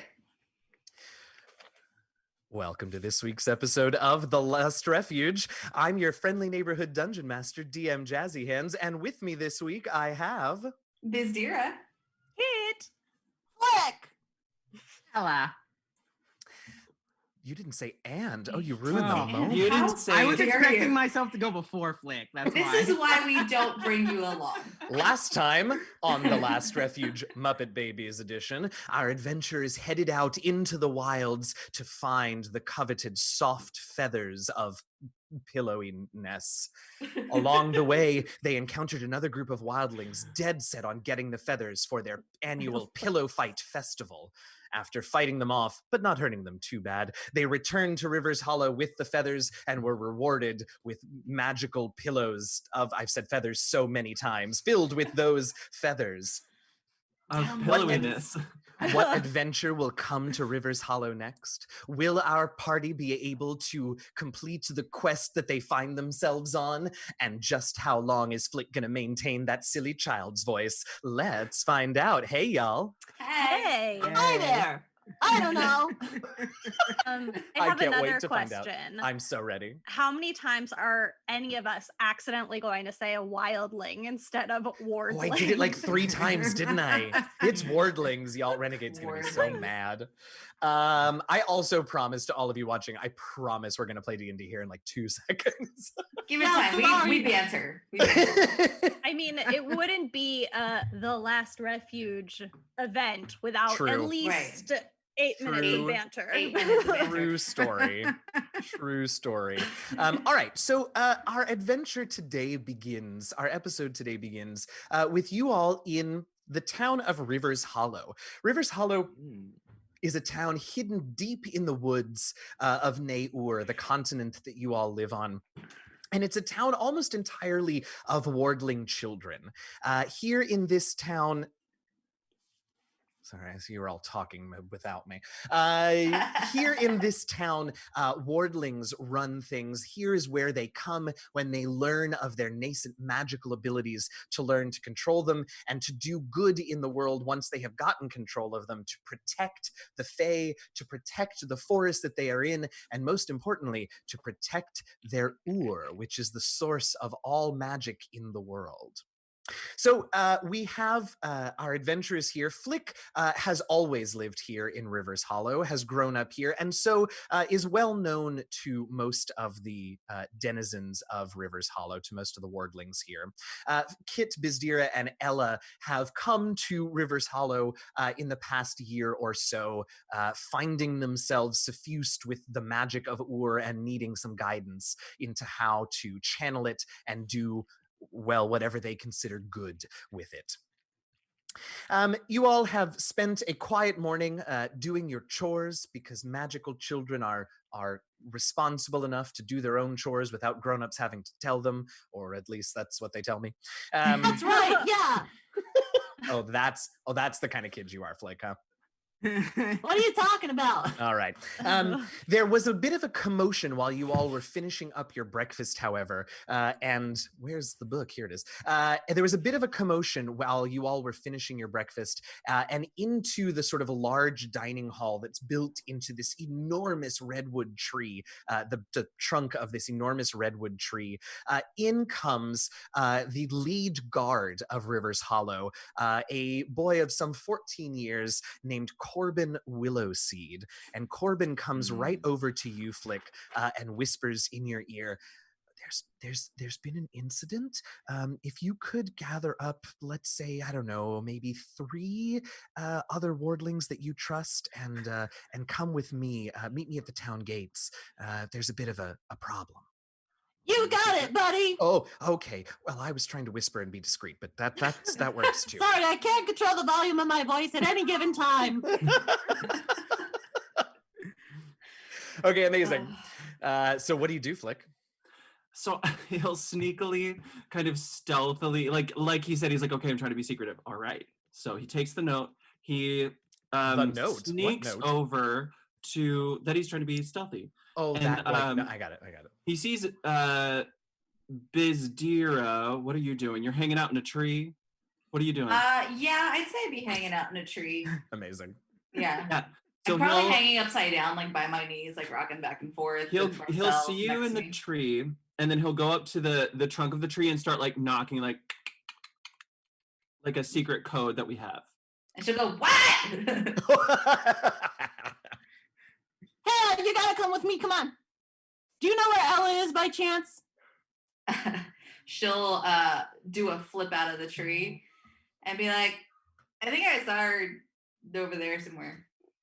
He'll look over there somewhere. You probably I feel like Ella. Ella's probably there because we should start the adventure. So Yeah, Ella's right there. We just have to go get everyone. I wanted an intro for everyone. All right, Ella, what are you doing? I had drawn with some chalk on the ground, some hopscotch squares, and so I'm that's just cute. Jumping back and forth with Giraffe. All right, and then so we need you to Giraffe quickly behind. Come on. And then we'll look around for Kit. What are you doing? I imagine there's a pond nearby and Kit is splashing in the pond with River. They're like playing a little weird game that Kit has clearly made up and makes no sense to anybody except for the 2 of them. Hey, no horseplay in the pond, Kit. Come on. Kit's gonna put her hands on her knees and say, I do what I want. Yes. And then Oh my god, these cat voices are gonna get really obnoxious. No, I think they're perfect in every way. Can I interject very quickly? I think you would anyway. And nothing I can stop would. you, even if we I wanted know. to. I am very sorry that Taryn, aka Bria, is not here because her and Flick right now would be the perfect, like, no, we have to do what teacher says. Along with being like very indignant. And I wish she was here for this. I love it. All right, so Flick, it sounds like you have managed to gather up your party, and you all head to the gates of Rivers Hollow, where Corbin is, with a young girl. She can't be more than maybe 3 or 4 at the oldest. She's very young, but you all can sense, as most wardlings can, you can sense that she has awakened to the ore in her blood, and she knows that she has magical abilities, and that also sort of tracks because it's very hard for anyone who isn't an ore suffused child to find Rivers Hollow. There are enchantments that excuse me, that keep it hidden from mostly grown-ups, to be honest. So she's there, and Corbin introduces you. He sort of indicates her, and she's sitting down on a chair, and she has her hands folded in her lap. She's got a little like rough spun frock on. She's got her hands in her lap, and she's just looking down, and her long hair is sort of covering her face. But you can tell that she's sort of, her shoulders are hunched, and she's obviously very upset about something. And Corbin introduces her as Lena. What is her last name? Lena Farrowwind. And he says, Lena came to us this morning. She had been traveling for days, I think, trying to find Rivers Hollow. She arrived extremely tired and thirsty, so we've brought her food, and she's doing better now. She, well, Lena, do you want to tell my friends here what's wrong? And you just see Lena sort of shake her head. And so Corbin says, okay, that's okay. Whenever you're ready, I'll get things started. Lena here says that she's very, very worried about her baby brother. She says that her baby brother got taken by a monster, and that her mom and dad don't believe her. And they left right after her brother disappeared. They left to go to market for this week's market to sell their farmers, to sell their crops. And they said that her brother was probably just playing hide and seek. But she knows that's not true. Isn't that right, Lena? And Lena sort of nods, and you can tell that she doesn't really want to think about this too much. And Corbin says, so I was hoping that the 4 of you could help find Lena's brother. Isn't that right, Lena? And Lena nods. And Corbin looks to the 4 of you and says, so can you help? I think Flick's gonna step forward. Yeah. Vizira's gonna start twirling a piece of her hair and walk up to Corbin and be like, we would like totally, oh my God, totally love to help. Okay, hold on. And like, I have so many questions. Turn a little pink. I have so many questions. He's an old boy, like he's and you're there. 6. But she's tall. She feels like she's older. She's like, yeah. There's a slight crush. I should have foreseen this. Okay. Wow. Corbin, let's see if Corbin knows what the hell you're doing. Oh no, he's a typical teenage boy. He has no idea. No idea. On what, so I should have given him disadvantage, but he didn't need it. Marcella's like kind of like creeping on his familiar too. Like we're just like being so obvious about it. It's a shame he can't tell. Amazing. His familiar is a falcon, and the falcon feels very self-important. Marcella is totally petting the falcon. And the falcon is trying to. The falcon is like, I know it's just a bird, but like you can tell the falcon is like, how much longer do I have to? Corbin is also, being 14, Corbin is just like any day now, and he knows this, and you all know this, and it's a bittersweet thing. But very soon he will undergo the forgetful. I think it's called the forgetfulness, the reawakening. That's what it's called. Which is where he loses his connection to Ur, and he will lose his familiar and become a grown up. And it's kind of sad, but it happens. Gotta get it in now, you know. Excuse me? Oh, I mean, like, she wants to hold hands. Like, that's what she thinks. Like, maybe hold hands and cuddle. Like, okay, all right.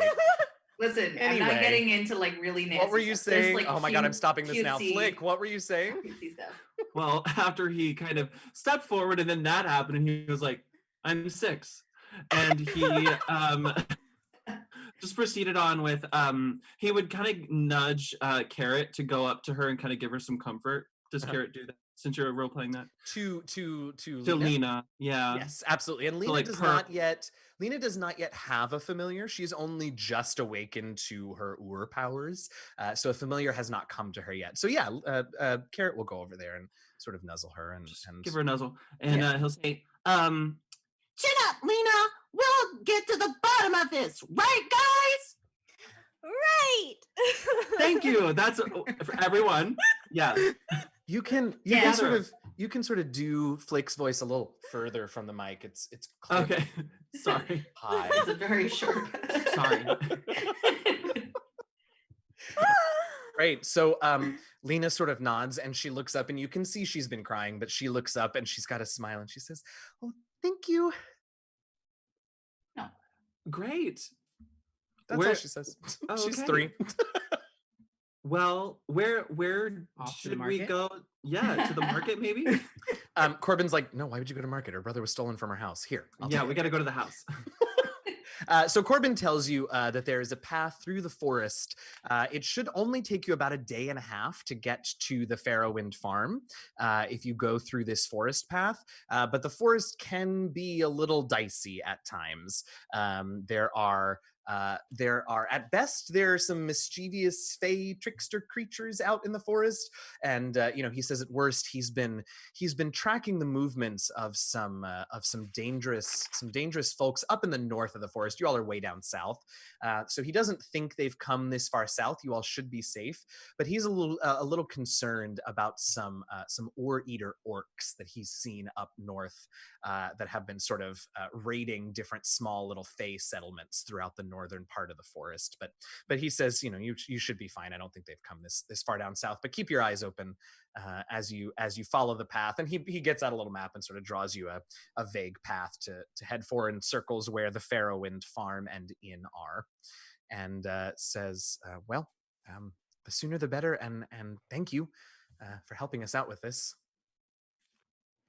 There's gonna be like, yeah, no problem, and like kind of start walking backwards, looking at him, and then kind of stumble and be like, He before he leaves, he says, "Oh, do you all have your pillows? I wouldn't want you to leave home without those." Got it. Yeah, right here. Mine looks like a cat. This Yes, is it. yes, it does. Yes, it does. All right. Okay, so out you head. Yeah. Very much. Very On much so, Oxford. yes. Excuse me? On Oxford. Oh, right. Yes. So tell me about this little setup. Well, Oxford actually has a cart attached to him. Of course he does. My background is a farmer, so we just come Sure. with a free ox and a free cart. Great. Handy. Handy. I love it so much. So I assume there's 2 people up front who are. Sure. I forget what this is called. I think it should be you, shouldn't it? Well, Yeah. one of them should definitely be you. Yes. And then 2 people can probably hop on the back. Okay. Who's going to be up front with Ella? I want to be up front so I can talk to the ox. Okay, great. I love that. Obviously, yes, definitely. Smartest. So that ox, leaves remember. Bizdira and right. That leaves Bizdira and Flick in the back. Okay. Mhm. Oh, Right. and she'll definitely be like, isn't Corbett dreamy? He's my Yeah, boyfriend. but let's play the hand game again. Okay, and she'll start doing it. But it like kind of hurts when you play with her because she's so much bigger than you. So it's like playing Yeah. with your older sibling where they're like whack and Ow. you're like ow and you're like it doesn't hurt, it's Oh fine. my god, so good. He's eventually crying. Aw, poor Flick. All right, amazing. Sensitive Oh my soul. God. Truly. All right. So you all head out of Rivers Hollow and deeper into the Wildwood, the wooded path through the Wildwood. The Wildwood is a pretty dense forest. It's an old forest, so the tree trunks here are enormous. Probably 2 of you could like find cover and hide behind a single tree trunk. These are big. I mean, you all are small, but also these are big trees with high, dense canopies. So even during the day, you're heading out pretty early in the morning. Even during the day, it's pretty dim lighting down here. Nope, it's pretty dark lighting down here. Occasionally there are little spots of light that break through, but it's pretty dark down here for the most part.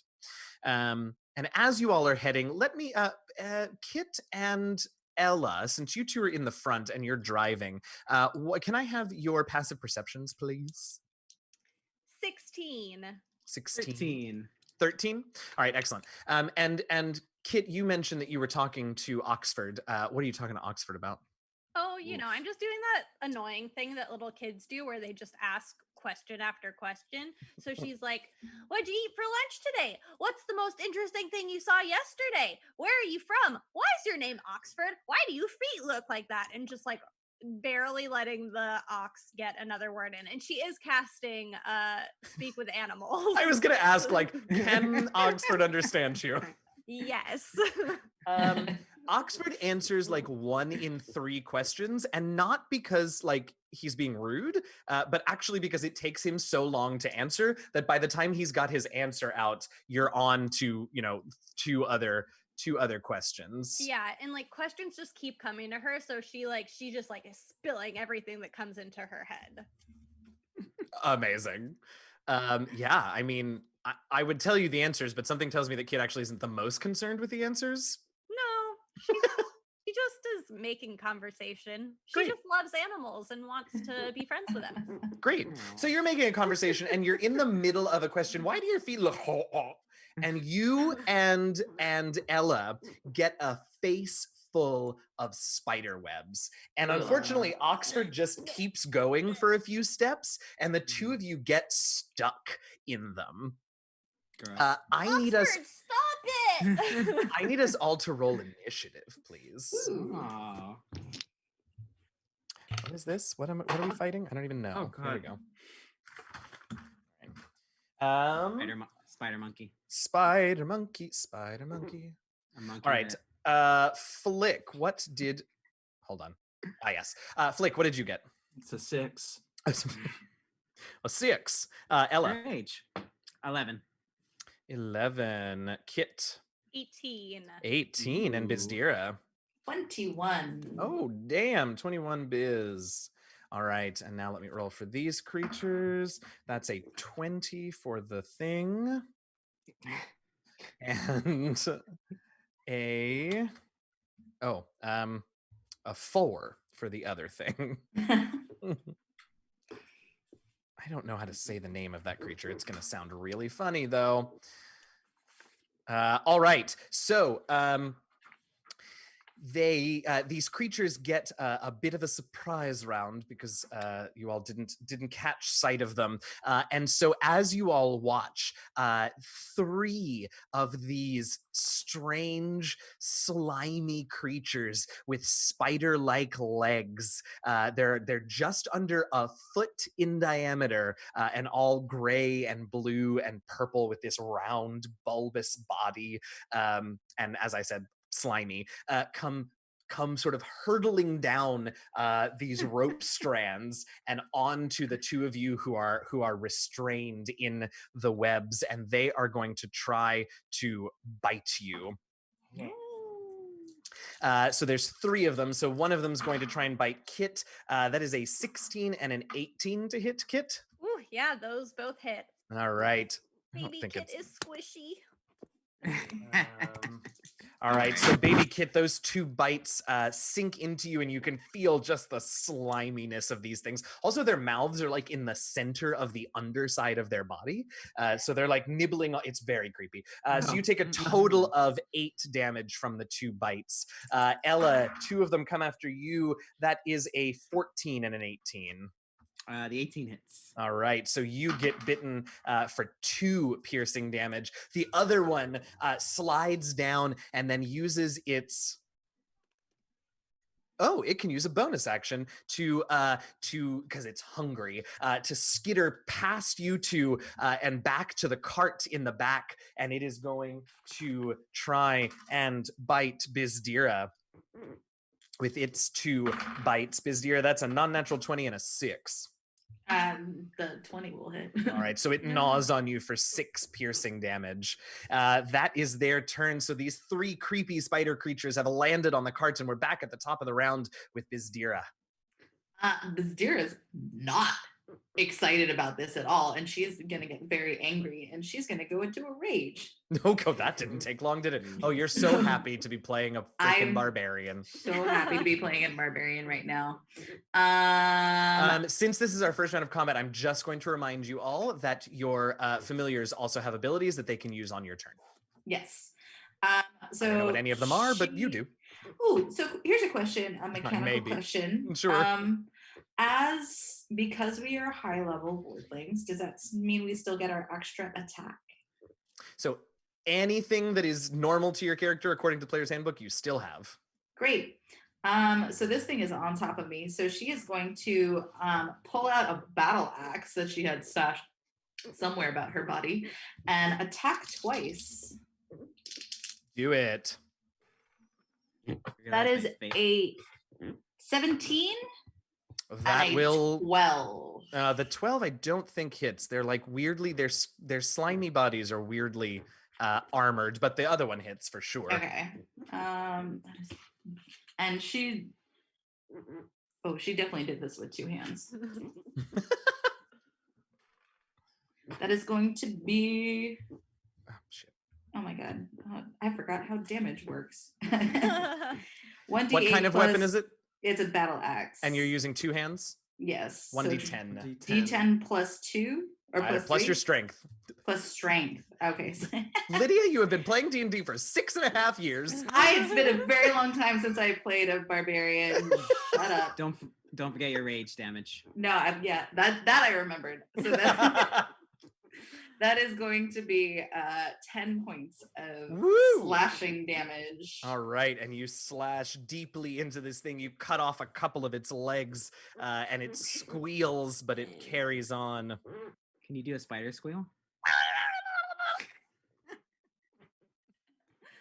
Gross. You asked for it. These are not spiders. They are called gorges. They are gorgeous. Ew, gross. Yeah. All right. All right. Gorgeous. Just awful. Right. Popping out of the woods on either side of the path that the cart has been going on are these strange, apparently bipedal. They look a little bit like squirrels, maybe, but in addition to their long fluffy tail, they also have it kind of looks like a lion's mane, and they're about the size of dogs, smallish dogs. They were perfectly camouflaged with the woods around you, and they are laughing hysterically at you all being tied up and wrapped up in webs and such. And I need all 4 of you to make wisdom saving throws, please. A lovely roll. Well, Flick, what'd you get? Wait, which one was it? Wisdom? Wisdom save. That's a 23. Oh, heavens. All right, you're fine. Ella? 9. Excellent. Bizdira? 14. Okay, and Kit? 17. 17. Okay, so Ella, you have a gorge on you, and it's gnawing on you from underneath. This thing starts laughing, and you just lose it. Roll a d4 for me, would you?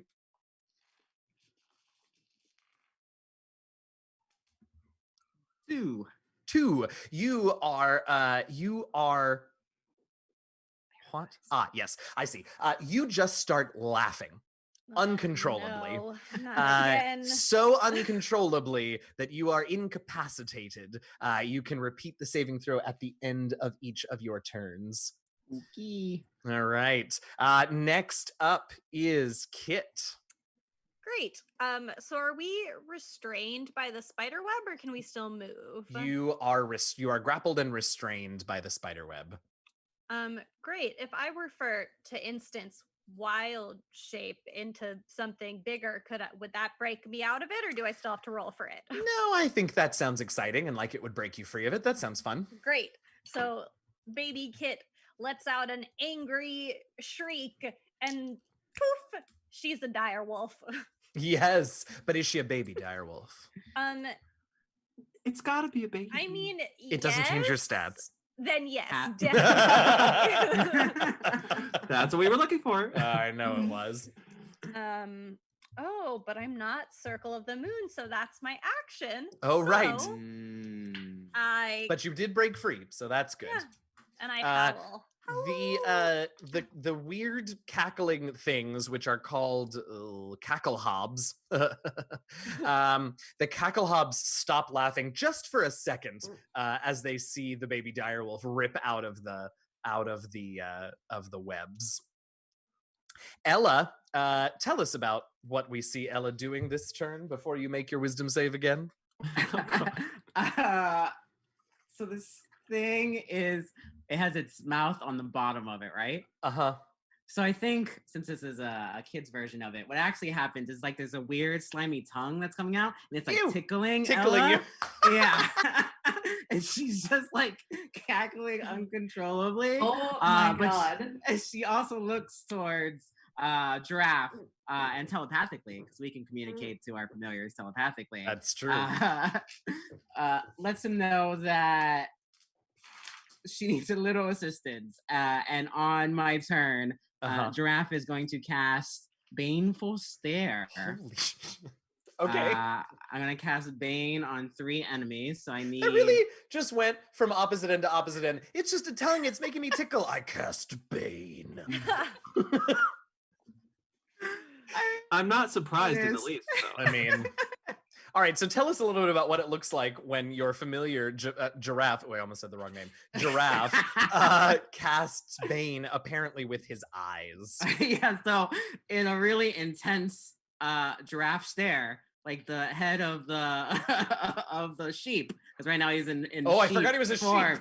sheep. He comes out of my bag and just looks harshly at all 3 of the targets that And he he's takes doing, his, like he really takes his intense hoof out, beady eyes. and he's got his hoof out, and he's just like pointing at each of them.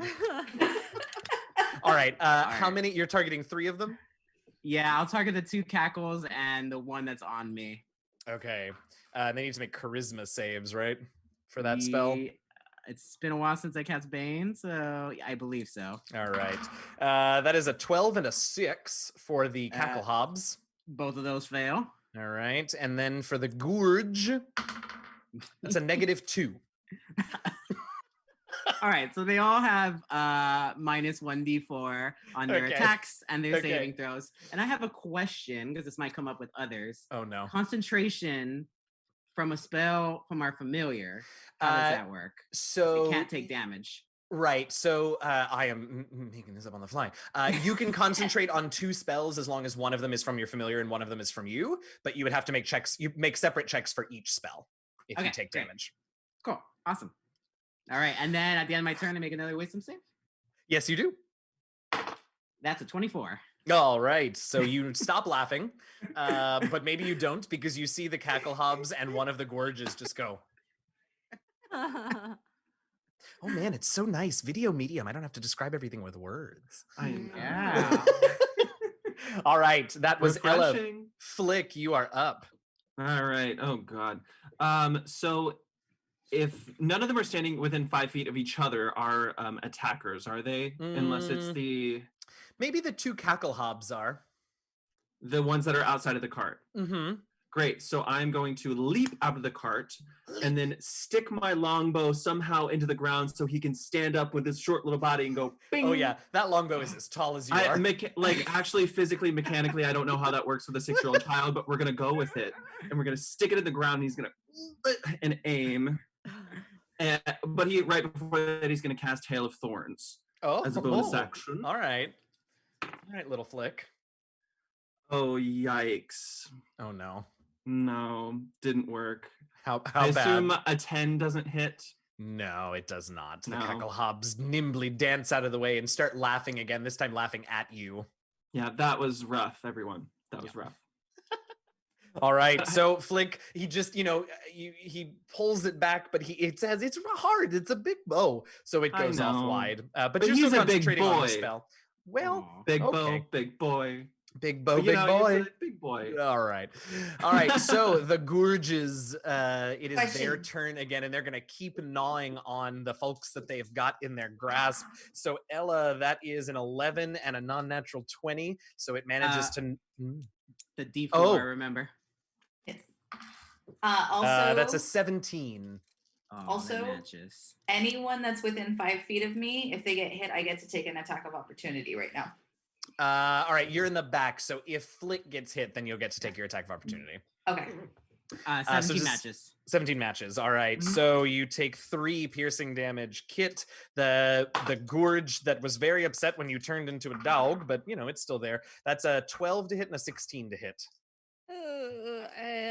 the 12 does not hit, the 16 does. All right, so that's 5 piercing damage as this creepy thing starts chewing through the dire wolf's hair. And the one that was on Bizdira is going to also continue to try and gnaw on her. That is who did you? The Cacklehobs. Never mind. So that's a non-natural 20 and a 6 to bite you, Bizdira. So one of them continues to gnaw on you for 3 more piercing damage. But I'm resistant to that, aren't I? You are, because you're raging. So it's one damage? That is true. It is 1 damage. All right, that was the Gourges. Bizdira, we're back up to you at the top of the round. All right. So my familiar goes on my turn, correct? Yes. So my familiar is going to spend an ore to do pack attack. All right. So all of my allies within 5 feet of me have advantage on attack rolls for 1 round. So I guess that's Flick. So Flick will get advantage. Yeah. And so what is Marcel doing to give you 2 advantage on your Marcel is doing a rallying cry. He's like grabbing Flick's face and be like, ah! Like running around like crazy so that Flick is like, yes! And Flick is like, yes, thank you, I got it. You sure it's advantage and not disadvantage? It's going to be fine. And then she's going to battle axe twice again. Battle axe. All right, do 1 at a time. Yeah. That is a 12 to hit. I don't think a 12 hits. No, it does She gets not. distracted by Marcel and she says, quiet down. And still rolls another 12. So Marcel is doing exactly what you said, and it does distract the gorge, but it also distracts you. It is ridiculous. All right, the Cacklehobs take exception to being baned, and they're very frightened and very upset. So they are going to pull out these little blowguns and at Ella. Did they just get 1? Yes, they do just get 1. All right, so that is an 11 to hit. That misses. And a 7 to hit. So they both miss you because they are angry, but they're also a little afraid. All right, Kit, you are up. Great. Kit in baby direwolf form wants to try to bite the creepy spider thing. Oh, bite it back. Bite it back. Yes. And since it is within 5 feet of my friend Ella, I get advantage. All right. That's right. Pack tactics. Yeah. Thank goodness for that advantage. Okay. That's a 20 adjusted. That will do. Excellent. Y'all, I adjusted these things a little, but I just feel like you should know these are CR 1/8 creatures as written. All right. Numbers don't mean anything to me right now. Yeah, seriously. Okay. I'm Age is just a gonna number. ignore that. That's 7 points of damage. All right, 7 points of damage on that one. That is the second time one of them has been damaged. Excellent. Come Well done, on. Kit. You turn around and manage to bite the one that's sort of on your back, and we're up to Ella. All right. Ella's still restrained in a web, right? Yes, Ella. I forgot about that, but yes, Ella is still restrained. All right. Ella is going to, let's see. I can't see the 2 in the back, correct?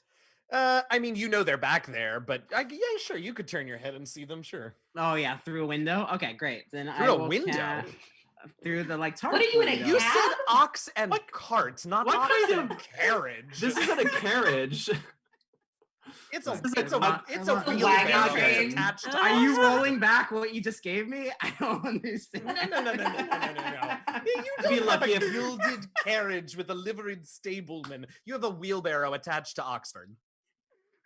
Amazing. Okay, that's fair. All right, well then I will do the opposite of Bane, and I will cast Bless on myself and my 3 party members. It's just all very confusing. All right, so everybody gets an additional D4 to your attack rolls and saving throws. Nice. Amazing. All right, anything else, Ella? No, Giraffe does not have attack of his own, so the sheep Correct. just keeps pointing with its hoof. All right, Flick. All right. So Hail of Thorns is still on me because I have not hit anything yet. Correct. And now I get Nothing's hit you. advantage thanks to pack attack, right? Correct. And a D4. And plus a D4. If I don't hit basically what we're this saying thing- is if you miss. If you miss, Wild, oh wild. my god. Okay. So that is it's a 21. Okay, that's yeah. Thank God. Okay, so and you're firing at the cackle hobs because you wanted to get both of them, right? They haven't moved. That's apart. exactly right. So All one right. of them takes So the Flick regular gets up, damage. he's ready. He sets Marcel is standing on his head, pointing at where he needs to fire the arrow. The regular damage is in fact 5. And then the other one takes magical 10 damage. Holy gods. Piercing. Wow. Just While the other one thorns- or both of them? It's I think both of them. Yes. Wow. So it goes and wraps them in thorns and gets them for 10 How many damage. hit points do these things have? They're not that. Who's Oh, laughing they have now? more than that. All right. All right. Disappointing. All right. It is the Gorge's turn. They're upset, but they're gonna keep doing what they're doing, gnawing on you from the undersides. So Kit, those are both 14s to hit.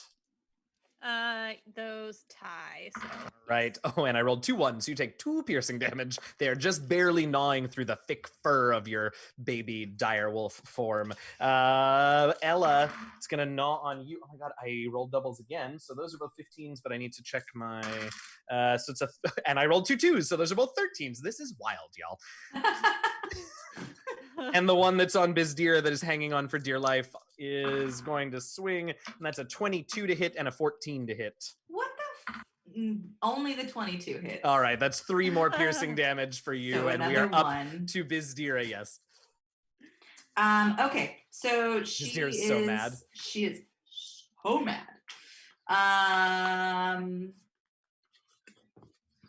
Okay. A little bit. Again, Keep more forgetting to than- use my familiar action. right. Well, I can't help you with that. I mean, my familiar really, I pack attack. You used Right. Marcel, yeah. Yeah, but only that. the once. Okay, so I'll do the pack attack again for. All right. So Flick. Marcel Marcel's once again just draws on its screaming. natural Ur connection and starts shrieking again. And I'm going to try to swing at the thing on me. All right. How does a 14 sound? 14 sounds much better. Okay. So you basically you take the axe and it's on your back at this point. So it's like, Oh, and I get an extra D4, right? to For hits, attack. not for damage. Oh, damn it. Well, it hit anyway. It did. Oh, that's going to be good then. Anyway, that's going to be 12 points of Please damage. kill it. Oh, thank God. You just slice it in half. And it And- just now these creatures, these gorges, have these glands that have that slimy mucus that they secrete on themselves to keep them damp. And you just burst that right open and get covered in gooey mucus. You need a shower. All right, I have another question because I have an extra attack. Can I use this cantrip? No, you can use another attack. Hey. All right, well, I'm going to try to attack Out of you. whatever is attacking She's my over here friend trying Flick. to play another game. Listen, Yes. See, which one do you want to attack? the one that's hurting Flick Okay. because it's close. Wait, the one that's hurting Flick is a cackle hob. Oh, I don't know what that means. It's the other one that was laughing. Okay, but can I kill it? Can I I? don't know what that means. Can I hit it? Yes, With you my can battle jump out axe. and run over to the Please cackle hobs. go, That's do. fine.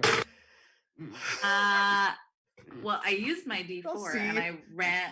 See what I have to deal with every week. Yes, I rolled a 12 again No, that doesn't. Well, actually, with the cackle hub. yeah, I got it. Nope. Their AC's 13. Son of a bitch.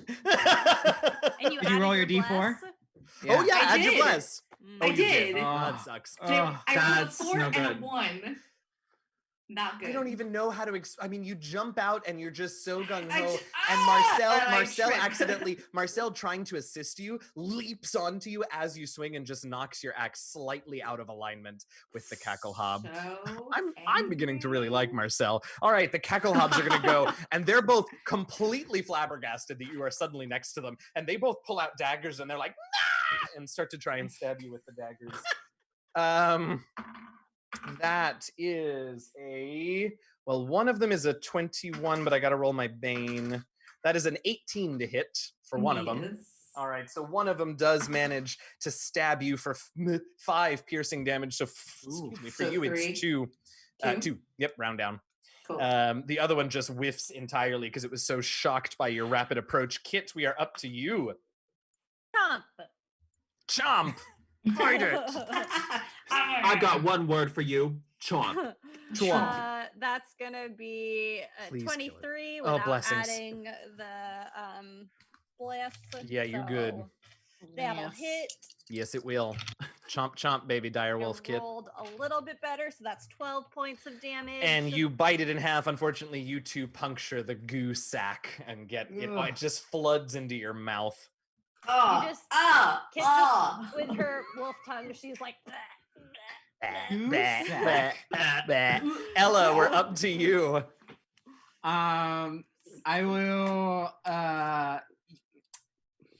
let's see, I don't want you see from Giraffe's eyes, although it's really me casting this particular spell, they widen even more than usual, and you hear a tiny bell go off, and I need the thing on me to do a con save, I think, for Toll the Dead. Toll the Dead is a wisdom save. Ooh, all right. That's gonna fail. I'll get you a number. It's a 8. It's an 8. All right. It's an let me 8. Roll. And the one on me hasn't been hurt, right? That is correct. Okay, great. I didn't expect CR1/8 creatures and a couple of CR2 creatures to last 4 rounds. 13 points of damage. Well, Special. you're special, is what you said? We're special, yes. It's us. Keep in mind that at least 2 of us almost died from a pack of sturges. That is an excellent point. Did you say 13, Ella? 13. All right. It like shudders and screeches. But it is still on you, still gnawing away, and we are up to, unless there's anything else, we are up to. Is that the only thing left? Or is there another one of the? Both cackle hobs are still up, and one. Oh gorge. my gosh! Yes. Remember, you have advantage. A bonus action. Cast Hail of Thorns. Do it. Going again. Yeah. Just So ready. pulling that big. That's lovely. That's a 15. That hits. Amazing. We're gonna go for regular damage. That's 3. Okay. And then the magic D10 is 7 that time to the opposite one. 7. All right. They're both looking a little upset about the situation. That was Flick. It is the remaining Gorge's turn. The remaining Gorge is going to continue to try to gnaw on Ella. I'm going to go ahead and roll these just for funsies. No. So that is a 4 and a 2. Oh, the second one hits. Shut up.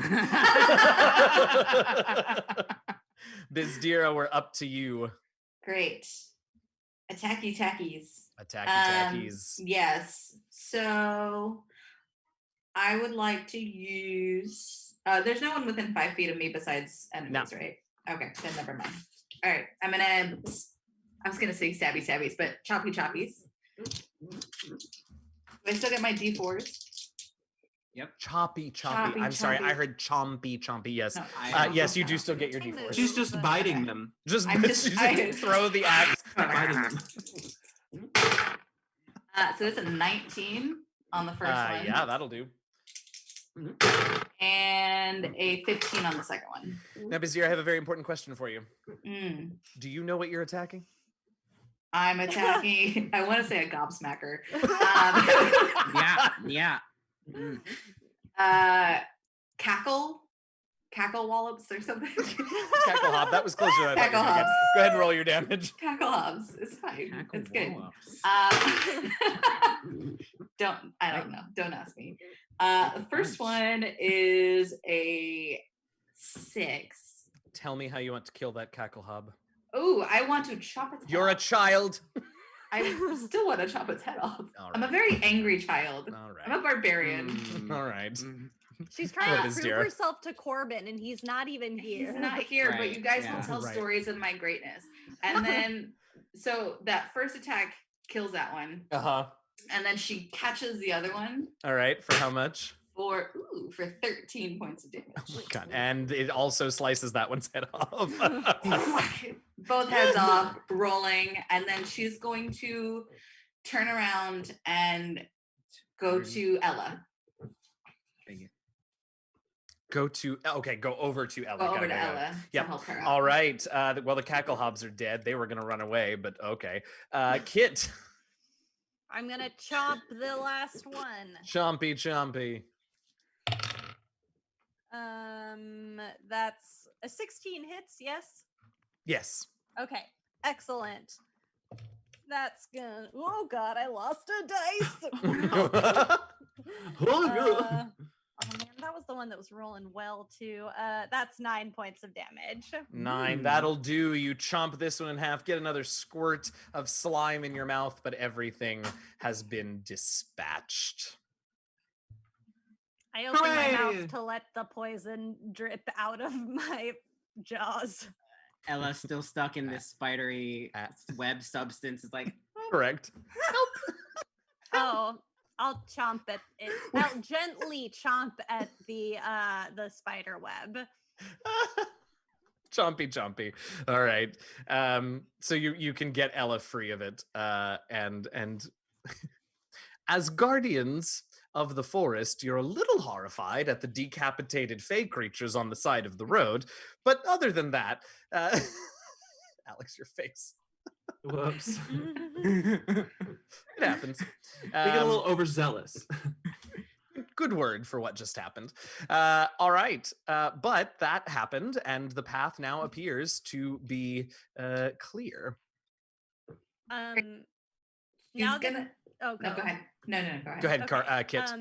Now that Kit is in direwolf form, she wants to stay in direwolf form, so she's gonna hop down and she's gonna be walking on the ground next to Oxford and like trying to get butterflies and stuff, having a jolly good time. I love it. And Oxford sort of is terrified of you at first, but after a little while, well, it's not super clear whether Oxford likes you now or just has forgotten about you. Sure, fair. Excellent. All right, and onward we go. Yes. Onward ho! All right. So onward you go. You continue on through the forest and manage to travel without any other incidents for the rest of the day. So thrilling as that combat was, you all can bed down for the evening. Tell me a little bit about what your camp looks like when you stop for the night. Pillows. Pillow Pillow forts that were all kind of curled up together.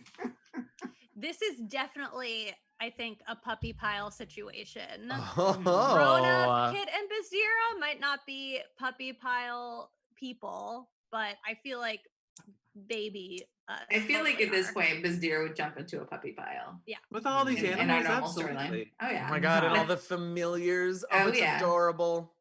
Do we shower first? I feel like, yes. Oh God. I- Are you I have concerned? questions. I mean, I feel if like- there's We're covered in that slimy goo. If you would like to Yeah. bathe in the pond, some of sure, us. go for Do it. you remember being 6?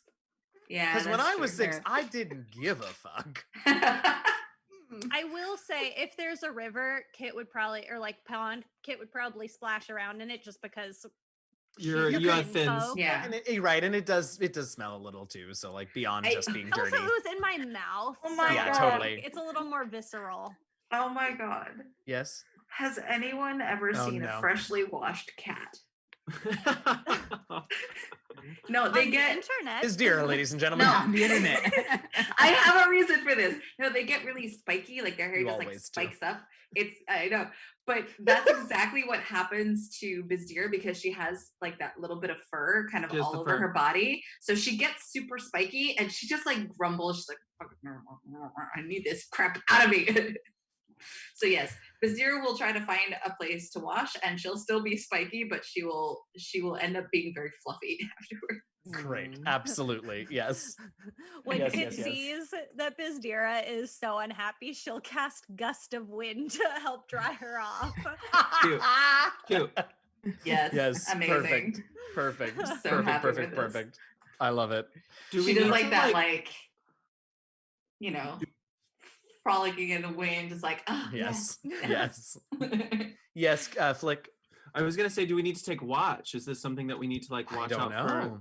for? I mean, on the one hand, you're in the southern part of the Wildwood, which is still, within a day's travel of Rivers Hollow, so it should be safe. But Corbin mentioned that he was concerned about some things further up north. He didn't think they'd come down this far south. What do you think? It's up to I think you. that concerns me enough to suggest. Hey, should we take watch overnight? I forgot about it. I'm pretty sleepy, but it seems smart. I'll go first. Good night.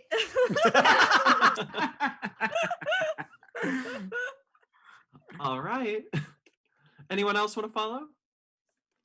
I'll go I'll next. take third. Okay. I'll go last. All right. Let me have everybody make wisdom perception checks for your watch, and I'll tell you what happens. Flick, what'd you get? That's a 13. A 13. So during the night, tell me, what does Flick do to stay awake? Because them 6-year-olds, they ain't gonna be want to be staying awake. They want to take a nap. Well, but they won't admit it. Well, he is in fact he still has maintained his bard status from like our show. So he is College of Rhyme of the Rhyme. Uh-huh. And so he likes making up nursery rhymes in his spare time. So I think he would be sitting there kind of nodding to himself, coming up with different limericks and Great. I want to hear really one of those perfecting his after art. I want to hear one of those after I get through everyone else's watch. So Maybe. second watch, Bizdira, what'd you get? I got a 16.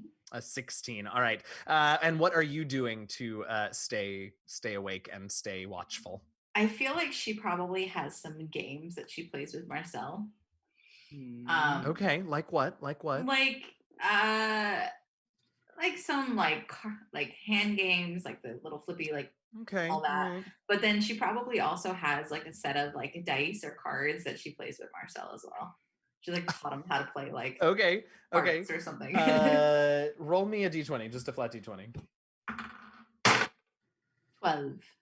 Marcel beats you over and Too over. good. He's too good. you And know? Marcel says, "Oh, well, the master has become the teacher, no?" I love Marcel that is he's so French. I needed voices for all of your familiars. I should write down that Marcel is French because I'll forget. Marcel, French. French. It's okay. Better luck next time, Bizdira. French prick. Felt a little unnecessary to mention the French part, but okay. Yeah. All right, Ella, you are up next. What was your wisdom perception check? It was 10, although I will let you know that it's an interesting situation. As a Midbari, Isn't it always with you? We are stargazers, so we very often are up at night in general, and we travel by stars, we navigate by Sure. stars. So Ella doesn't actually pay a whole lot of attention.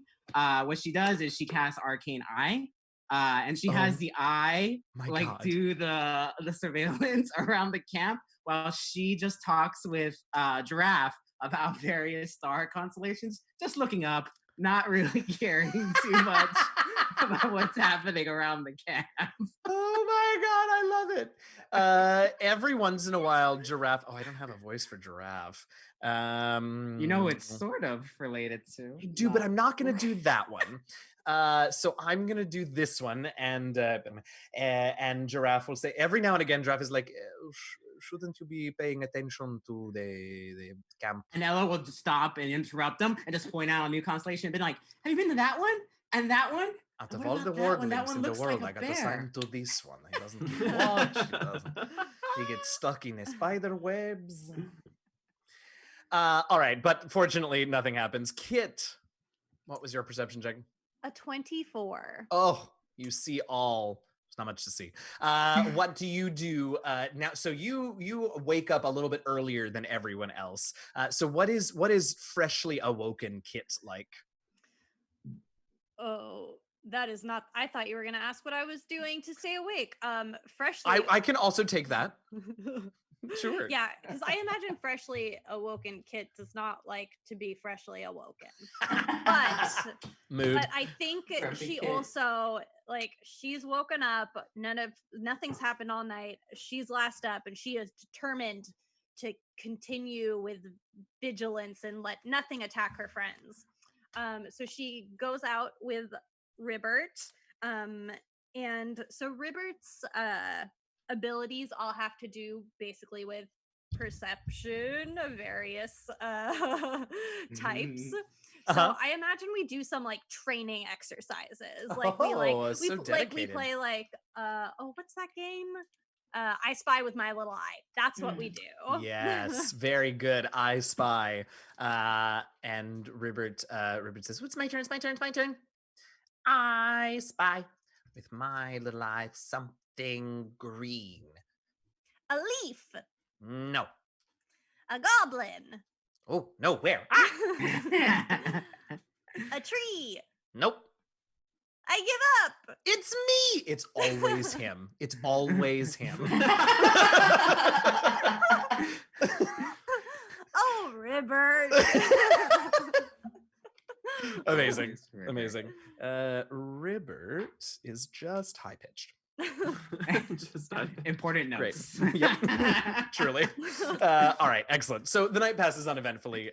Looks like those Ur Eater orcs haven't made it this far down south, or anyway, they didn't run across you. Yes, Robert. Ella. Well, I think Ella, every morning, once we all wake up, she gives everyone essentially a reading of the stars and how lucky and amazing and awesome we are.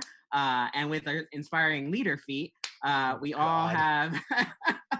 You're ruining my temporary hit point pillow with this. I didn't know you were gonna give us a well, neither did I. We get plus 11 hit points for the next 8 hours. You get 11 temporary hit points, right? Yeah. Yeah. Nice. I said temporary, yes. Yes. All right. Well, one of those 11 is because you slept real good on that pillow. All right. Anything else we should know about the top of the day after a long rest? All right. No. So you continue on, and the road winds and twists and turns through the wood, and it's sort of hard to keep a good track of the time because it is so dark under this canopy of leaves. But eventually, you all manage to it's as you come out of the forest, you can see that it's maybe an hour before dusk. It's been a long day of travel, uneventful travel, which maybe made it feel even longer. It's about an hour before dusk, and you come out of the forest, and you can see that you've come out, and there's a little like cart road that's running perpendicular to the wooded path that you all have been traveling on. And this little road on the other side of the road is what, according to the map that Corbin gave you, should be the Farrowwind Farm and Farrowwind Inn. And you can see that there's a big sort of farmhouse with these large wooden double doors that is the inn and the home for the Farrowwind family. You can see sort of behind that building. Behind that building, you can see a couple of silos and some fields and a pig pen. And yeah, that's about what you see. And then the woods sort of continue on the far side of all of that. The trees have been allowed to continue to grow there. This little area was just cleared out quite a long time ago for the farmstead. What you all doing? We got to go up to the house. Mm-hmm. All right. See if we can find clues.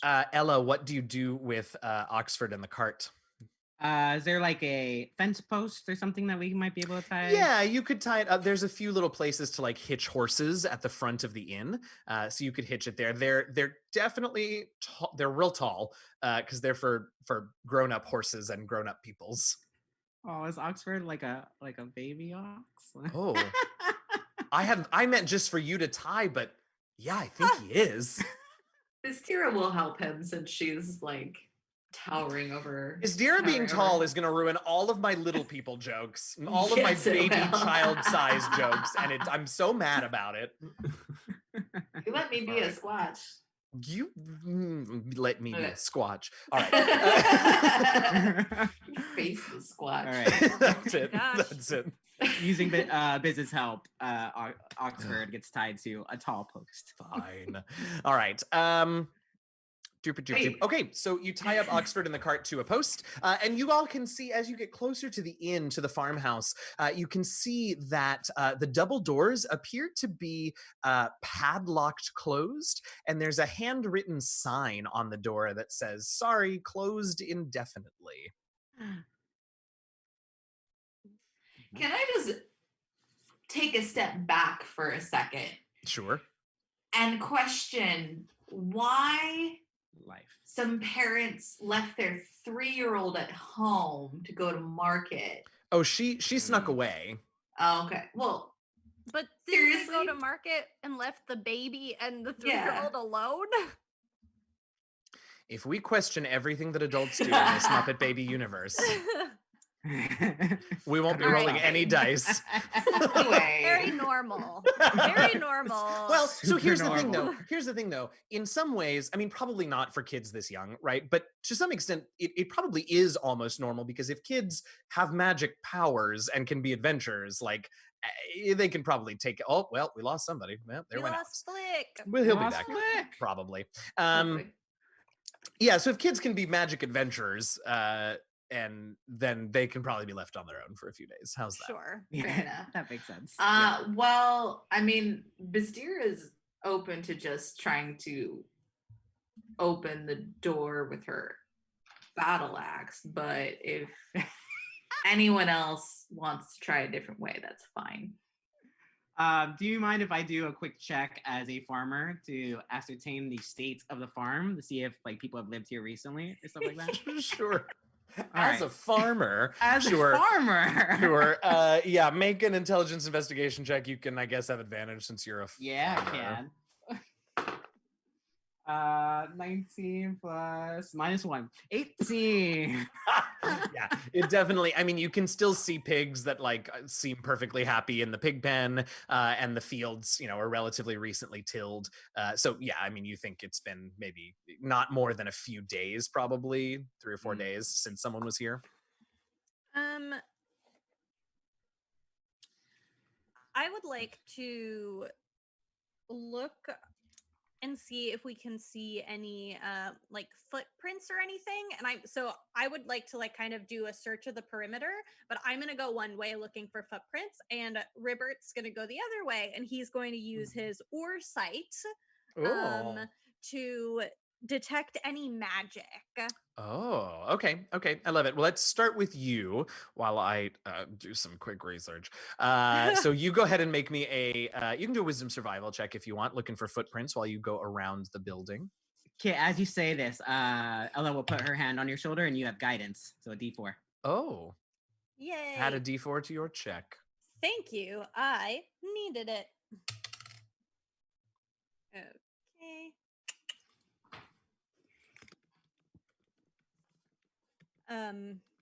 That was a 17. Nice. Whenever you're ready. Nice. All right. So you go around and you can see, I mean, there are plenty of footprints, right? Because people were here just a few days ago, but you do manage to see that a lot of the footprints sort of lead, a lot of the smaller footprints lead around to the back of the house. And you can see that there's a little, like a little ivy trellis set up on the back wall of the house. And you see mud that has like been tracked up and down the trellis, and you get the idea that maybe Lena sneaks out of her window every now and again and climbs. I know she's 3. Just look, ages mean nothing. She's maybe climbed up and down this trellis, and you can see sort of at the top of the trellis there's a window. Okay, I'm gonna wait for Ribbert to meet me, and then we're gonna climb. Alrighty. So Ribbert goes around, and as he meets you, Ribbert tells you, well, it looks like maybe there's some magic. It looks like on some of the posts out in the field, some of that wood that's got those creepy people on them. And you're like, creepy people, and you look out and you can see scarecrows that are out in the fields. And apparently, Ribbert saw some magical symbols on the posts that are holding up the scarecrows. Okay. That's not super helpful, but thanks anyways, Ribbert. Now let's Well, climb up this thing. felt a little rude, and I did what you told me, but okay, that's fine. Okay, Kit is climbing up. I will need a strength athletics check that I will get from you later. What are Bizdira and Ella doing? Ella will look at Biz and then look at the lock, and she says, "I can mend it." I can mend it. Oh, you mean after she breaks it? Bizdira's like, that's all the permission I need, and she's gonna start hacking at the lock with her battle axe. Oh my god. Okay. That attack roll. I mean, I assume a 17 hits a lock. Yes, I'll take the Immovable damage. object. Don't get shitty about it. You could have crit failed and it would have been funny. That's true. 11 points of damage. All right, so you managed to just slice through. Are you trying to slice the lock or the chain? This is like a padlock and chains holding the doors closed. The chain would be easier to mend, I think. I'll do the chain then. Okay, great. Okay. So you slice through the chain. It's like real loud. Kit, you can hear it around back of the house. If I hear it, I'm gonna yell, "Sorry, guys! I found a way in!" Vizier's gonna be like, "So did we." Oh, for heaven's sake! All right. So you managed to get the chain off, okay. Ella, are you fixing it now? Or are you gonna go in and then fix it when you guys leave? As Biz goes in, Ella will spend a minute or two repairing this chain. Okay, great. So Ella just sits down and picks up the chain and starts. I assume casting mending. Yes, Okay, as many great. times it would take. Okay, just probably twice, so just 2 minutes. All right, Bizdir, you've got the door open. Are you gonna wait for Ella to finish mending the chain? Or are you gonna go in? Yeah, Ella waves you in. Yeah, I'm gonna go in for sure. All right. Okay, so let's hop back to Kit really quickly. Kit, how was that strength athletics check? It was good. It was a 17. Oh, delightful. All right. So you manage to get up and you find yourself in, here we go. You find yourself in what is very obviously a child's bedroom. It's small, pretty bare and undecorated. There's a small bed and there's little scattered carved wooden toys and straw dolls all over the floor. There's a few scattered papers that looks like Lena probably drew on them with a piece of charcoal. One, you notice that a couple of these pieces of paper with the drawings on them are a little horrifying. It looks like she drew the scarecrows out in the field, but with really scary faces. And it looks like one of them she drew climbing up the side of the farmhouse, where you just climbed up to her window. Oh, I look at that and I look at Ribbert and I said, maybe I was wrong. Maybe that information was helpful.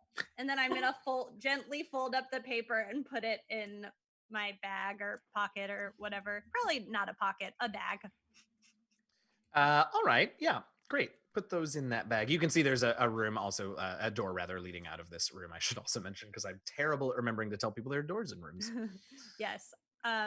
Once I've put away these drawings, I'd like to see if I can find another child's room. Okay, great. So you go out and you can see you're on obviously you're on an upper floor of the house, and you can see just a little hallway with a couple of other doors leading off of it. So roll me percentile. This is a very rich farm family. Yeah, this well, is they also stories, run an inn. The downstairs is the inn, as you will soon find out, Ms. Dira. Okay. An Breaking the story. 89. Okay, great. So I will tell you all about the other room that you find as you push open the door to the other room in a moment. But Bizdira, you walk in the door downstairs and you can see that most of the room that you walk into, now I'm going to say something, and you have to remember that you are 6 years old. It's a tavern. Say It smells funny in here. Thank you. That's the correct Yeah. response. There's a bunch of tables and a long bar, and all of the lantern sconces on the walls are out. Obviously, are turned off, and there's no one in there. And you can see just on the left side of the room, you can see a set of stairs that leads up to the second floor. She's gonna wander around the bottom, see if she sees anything interesting, because she knows. Well, she doesn't know Kit's upstairs, but she can. Right. Yeah. But yeah, she'll check around. She'll actually. She will look behind the bar specifically for snacks.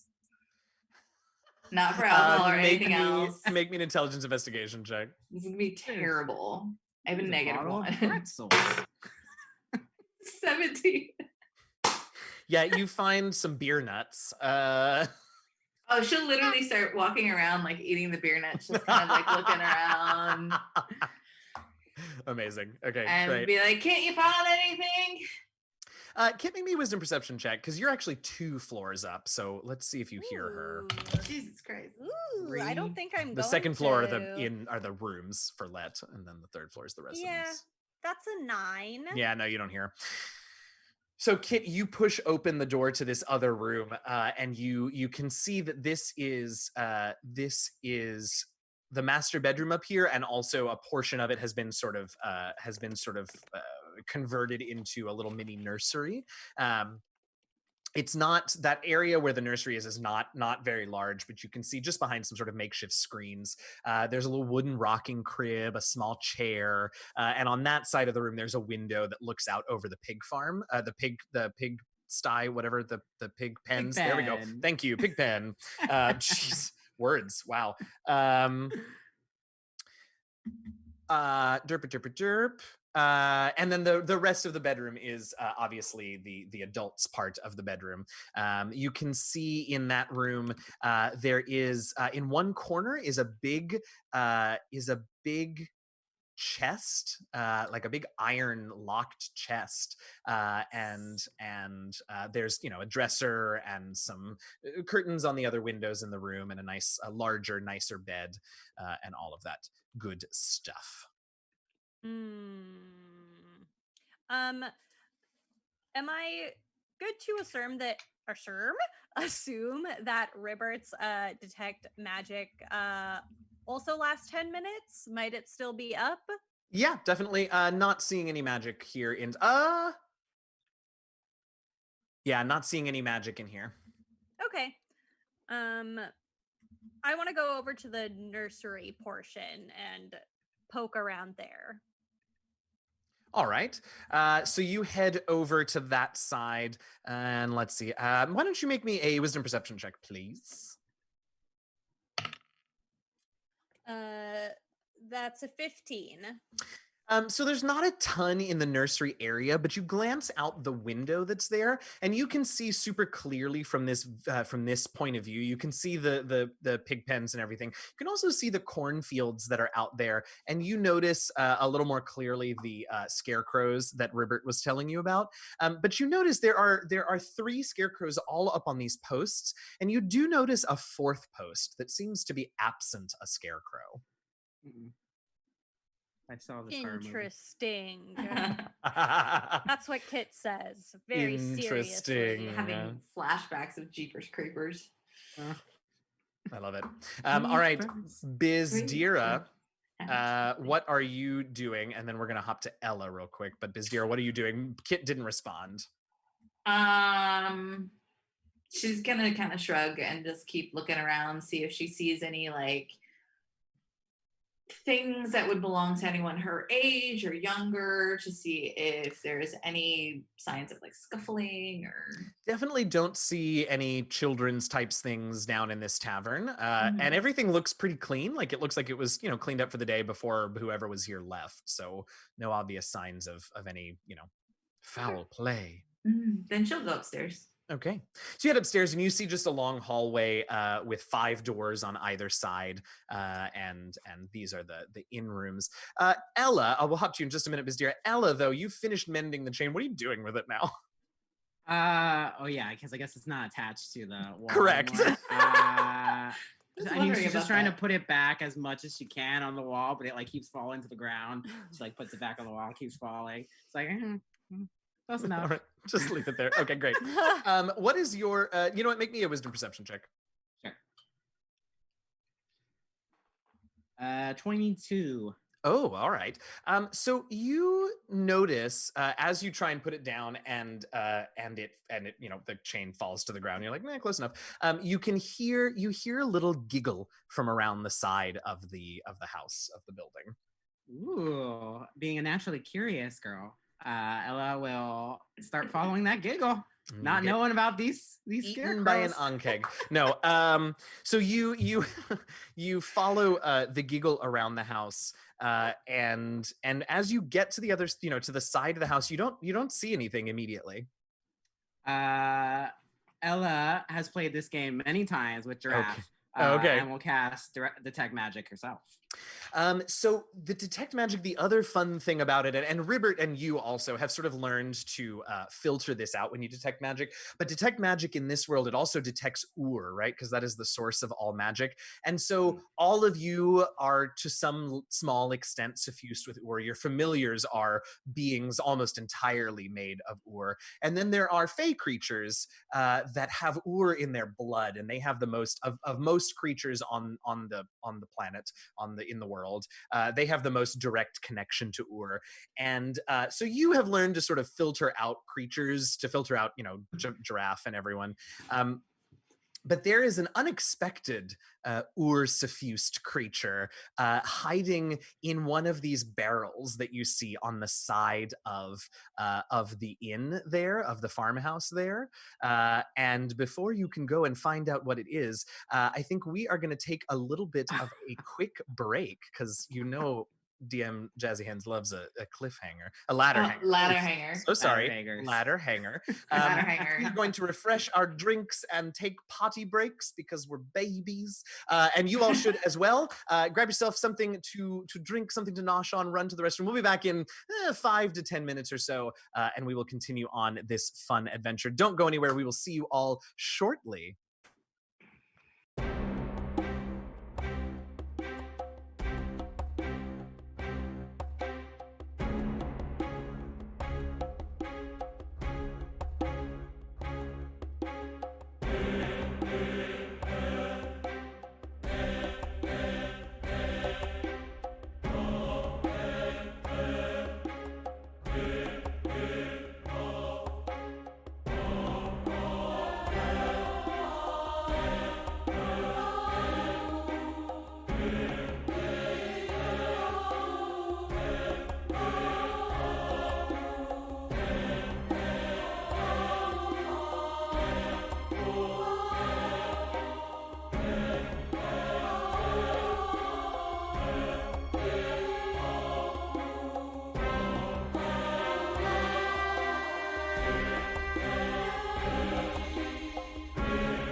Hey everybody, thank you so much for hanging out. We're down 2. We're definitely gonna get 1 back, and I'm not so sure about the 3rd. Unfortunately, Flick might have what even was Flick? Flick stayed with Oxford. Flick was very concerned about Oxford, and so he stayed with Oxford. I don't know that, unfortunately, Sad Face will be seeing Flick again this evening, but Kit will hopefully be back momentarily.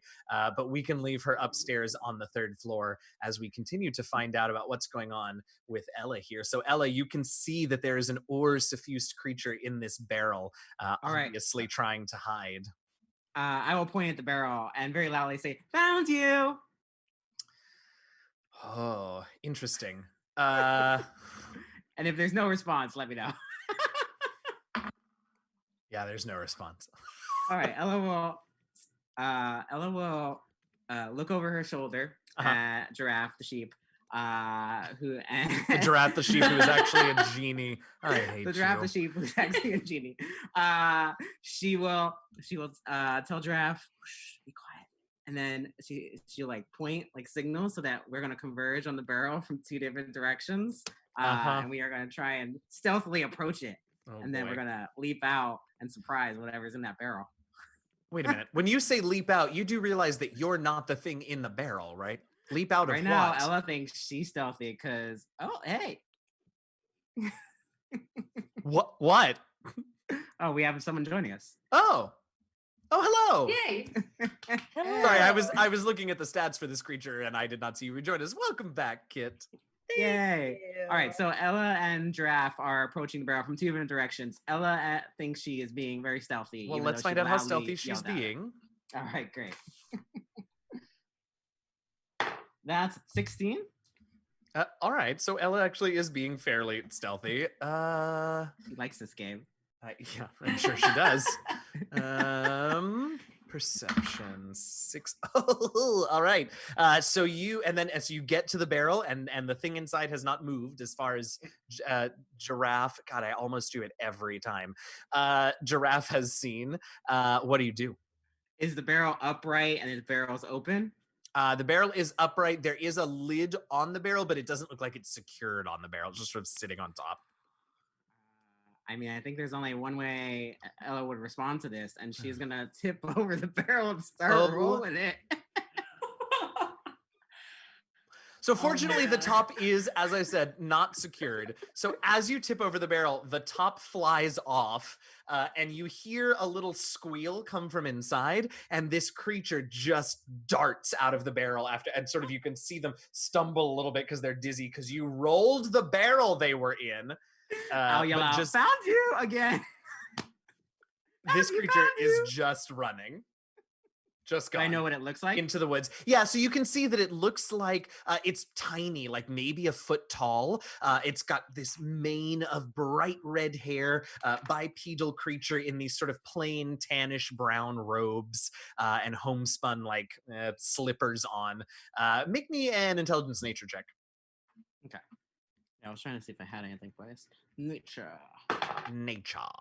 13? Yeah, sure. So you recognize this as an Oreblood brownie, a neutral little fae that is generally terrified of people. And, well, it seems that it was correct in being terrified of people. So Ella will look at it and she looks like she's about to sprint, but then she looks at the inn and remembers she has a job and looks at it again. And then she'll sadly turn back towards the inn and wave goodbye at it. Okay. It doesn't see you. It is running for its life. Isdira. Yeah. Yes. Yeah. Just that brownie had a lot of info, but it's all good. Bizdira. Oh, no. Robert, you broke the game again. Oh, no, he didn't. He's done way worse to my games. That's true. You all went through the Arcanium. This isn't even close to broken for him. Oh my God! Don't remind me. Terrible. Bizdira, you head upstairs. You've seen the room, the hallway of rooms. You can poke your head in them, and you see that they're just they're all bedrooms, and they're all clearly empty. No one's staying in them at the moment. All the beds are made. They're not very exciting. At the end of the hall, there is another staircase heading up, though. So I'll go up and be like, "Kid, where the fuck are you?" And oh, really? Yes. Just like that. Well, listen. I believe it. She says, she's- "Watch your mouth." Yes, she does. That's right, she does. And, all right, but you can definitely hear. Bizdira will pull out a little swear jar and put like a little coin in it and put it back in her pouch. How full is that jar? It's her 785th coin jar. How full do you think it is? Very full. Swear jar, I mean. All right, so you can find you hear where Kit yells, "Watch your mouth," and you can go in you can go into the master bedroom / nursery with Kit. Great. So she'll go in and be like, "You find anything?" And I'll say, "Yes, Ribbert and I found many things." And then I'm gonna show her the pictures I found and tell her how Ribbert sensed the magic from the scarecrow. And then I'm gonna take her to the window and point out the window and be like, "See, there are 3, and then one's missing." Creepy. Ooh, it's so my God. scary. And she's I'm gonna gonna tickle swat Kit. at her hands. Stop it! Stop it! This is perfect. This is what I wanted.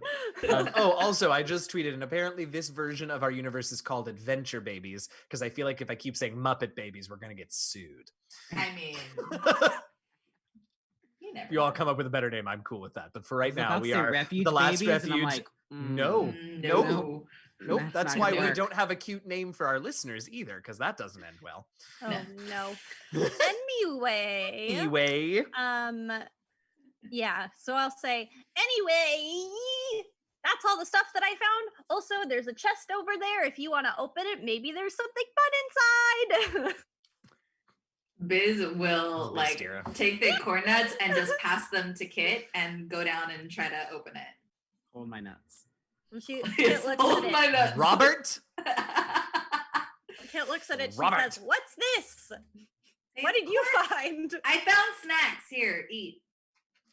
They're Okay. corn nuts. Carry- Oh, I thought you carry- said coordinates. Oh, no, corn nuts. I actually said beer nuts was what I said, Beer but nuts. yeah. Okay, I'll Carrying start is eating them. carrying, Kit. Okay, so Bizdira, you go over and you heft your axe and you see that this chest is very clearly made of metal, like made of iron. I mean, I have a. What? You have a what? I have a +2 in sleight of hand. Got it. Okay. She is going to put down the battle axe Uh-huh. and what is she gonna do? She's gonna turn to Marcel and say, Uh-huh. "Marcel, you got little fingers," and see if he can like fit his fingers in the lock to try to pick it. Oh, okay. All right. You can make a sleight of hand check, and I won't give you disadvantage for lack of tools, because that's clever and cute. Thank you. 21. Oh my god. Nice. All right, so Marcel gets in there and says, "Where is the challenge, Bizdira? That was so easy." And flips the lid of the chest open. And I say, "Listen, I gotta know. Sometimes you gotta prove yourself to me, Marcel." Fair enough. Bizdira, this chest is empty. Bizdira gets mad and takes her axe and like hits the bottom of it. Okay, so you walk over and you get mad, and it's definitely not empty, and Marcel is rolling on the floor laughing. And she looks at Marcel and is like, "You little shit." And then pulls out her swear jar and puts another coin in it. And says, Yeah. Marcel goes, "What are you going to do to me? I am invincible and immortal." said, "You're gonna miss me when I get older." You're right. I'm sure the next wardling I partner with won't be nearly as gullible. Wow. I'm assuming this is all happening in their heads. Yeah. Great. And you can just see Bizdira going, "Well, you're mean." And And go, Kit's like- eating the corn nuts. She's like, was gonna "What say, Kit- happened?" And Marcel's being rude. And she's gonna Amazing. get down on her knees and go through the chest. Fantastic. So in the chest is a very fancy looking dagger. Wow. Oh, It's not Oh, you- magical, Origin but it is story. silver. Oh, you know she's gonna be like, and she's gonna look to see if Kit's paying attention. Is No, Kit paying Kit's attention? eating. Nom, nom, All right. nom, nom. And she's gonna Eating pick one it for up. I'm Robert. hungry. I know, right? She's gonna pick it up and be like, just hold it close to her chest and keep like going through the stuff. All right, excellent. Also in there are a set of some sort of artisan's tools. Make me just a straight intelligence check, if you would. -1. That's a 14. Oh, they look like leatherworking tools. Okay. And then there's a little. Is this grown-up Bizdira's chest? It sounds That's like cute, it. but no. She's a smith, not a leatherworker, though, right? Yeah, it was. Yeah. That's funny though. Then there's a little pouch and like a little leather, like coin purse type looking thing, and a stack of papers with all kinds of writing on them at the very bottom. Okay, she's gonna jiggle the pouch. Okay. It sounds like it has coins and something else in it, something else kind of small in it. You open it up and you find various coinage that will add up to about 10 gold and a little vial of red liquid that you are an 8th level adventurer, so you recognize as a healing potion. Okay. So how bad does Biz want to be? You think about that. I'm gonna check on Ella real yeah. quick. Go do that. All right, Ella, what you doing? You walk in and no one is there. Do I hear noise from upstairs? Make a wisdom perception check. Sure. Natural 20, so 23. Yes, you do. Great. The tech magic should still be running. Anything on the first floor? Nope. All right. Ellen will look around. There's tall stools. There's big tables. She smells something in the air. Doesn't smell sweet. So Nope. she's gonna keep going up to the second floor. All right. Yeah, I mean, I'll just head up to the third floor. Okay, so you get up there. Kit, you're eating?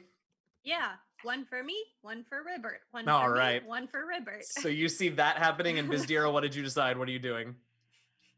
Bizdira's still a 6-year-old. She's just gonna be like, I don't know what happened to it, and put the pouch away and put the dagger like in her side and start looking at the papers. Like, I think with your crit on your perception check, you definitely walk in and see Bizdira doing that. I don't know if you care, but you see her pocketing some pouch and dagger. Do either of those give off magic? No, the dagger is just silvered. It's not magical. Okay, great. All right, I'll ignore it. We all. All right. I assume I hear Ella come in. Yes, definitely. So with that, I turn around and I say, Ella, guess what? I found out everything. And then I'm going to tell Ella everything that I learned, that Ribbit and I together found out. I need to give credit to him. Since That's I right. was rude at the beginning. And I'm going to point to the pictures that I gave to Bizdira, all the while scarecrows? continuing to munch. Yeah, Got so it. when you point out to the scarecrows, you two see that there are only 2 scarecrows. Ella laughs because she thinks you're playing a joke on her. Kit, will you make me a wisdom perception check, please? Oh, God. A 16. So you notice that there are only 2, and you know there were 3. So you frantically look around, and you could swear you just glimpse one of them walking into the forest at the far side of the property, just not too far from the edge of the field. So I turn around and I look at my friends with enormous eyes, and I say, "No, I swear there were 3, and I just saw it's walking into the forest. We have to go now." Oh my god, and these Well, two that's just sit there staring at you. Picks River No, up I'm rolling a and takes wisdom their hands save and starts on myself. pulling them into the Yes. back. Yes. Bizdira will she'll like jump up and be like, lead the way. Let's go. Ella This does is boring explain the stuff little anyway. fey creature that she found in a barrel as well. Does that seem the same direction that the scarecrow is going? Different direction. I mean, the brownie was also heading for the woods, but they don't seem related to, yeah, no. Okay, yeah, main question is, does it seem like the scarecrow is following the brownie? But- No. Okay, great. All right. So while we're walking downstairs, Ella's explaining this very elaborate game that she played and won, in which this brownie was trying to hide from her, and Ella, using her deductive sleuthing skills, found and surprised, and the thing ran away crying. It was so sad that it lost. Oh my god. Well, that Oh my doesn't sound very nice, Ella. Ella will kick her feet, shuffle her feet, and it's like, I mean, I like winning. All Miss right. Zero will clap her on the back and be like, "You did good, Ella. You won." This is why Biz and Ella. Gods above. This is why you're not allowed to guest on the podcast. Okay, we scurry. All right, you scurry. You head. Charging. Into You the can woods. see a somewhat overgrown path leading into deeper into the woods where you noticed the scarecrow, where Kit, you saw the scarecrow heading, and you do see that there is a path there, though it is overgrown. I just did the same thing twice, but like longer. I don't know why. It's fine. Okay. I keep going towards the path. All right. So you all head down the path, and it is tough to get through. There are weeds and brambles and bushes all covering this path, but you don't get all that far in when you can see that there is a cave, sort of a little hill with a cave mouth, just sort of maybe a few, like 100 yards down this path. I just want to point out, because we're dealing with a lot of fae, because of my cleric thing, I can see through any illusions, and so can my party members up to 15 feet around us. So in case that comes up. Good to know.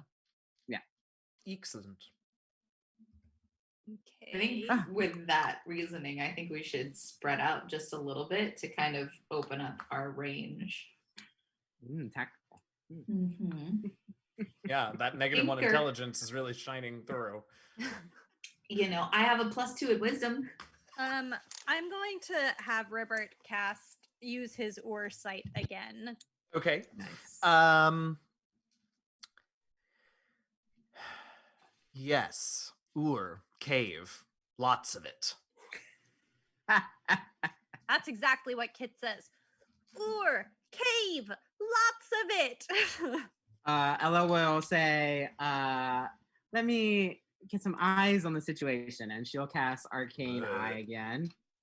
And you guys see Ella has very big emerald eyes. So you see one of those emerald eyes, like a third eye, appear separated from Ella. And it starts floating in 30 feet per 6 seconds into the cave. It's not invisible. But I can sense and detect information from that eye. Izdira really wants to help, so she's going to cast Dancing Lights to follow the eye. Excellent.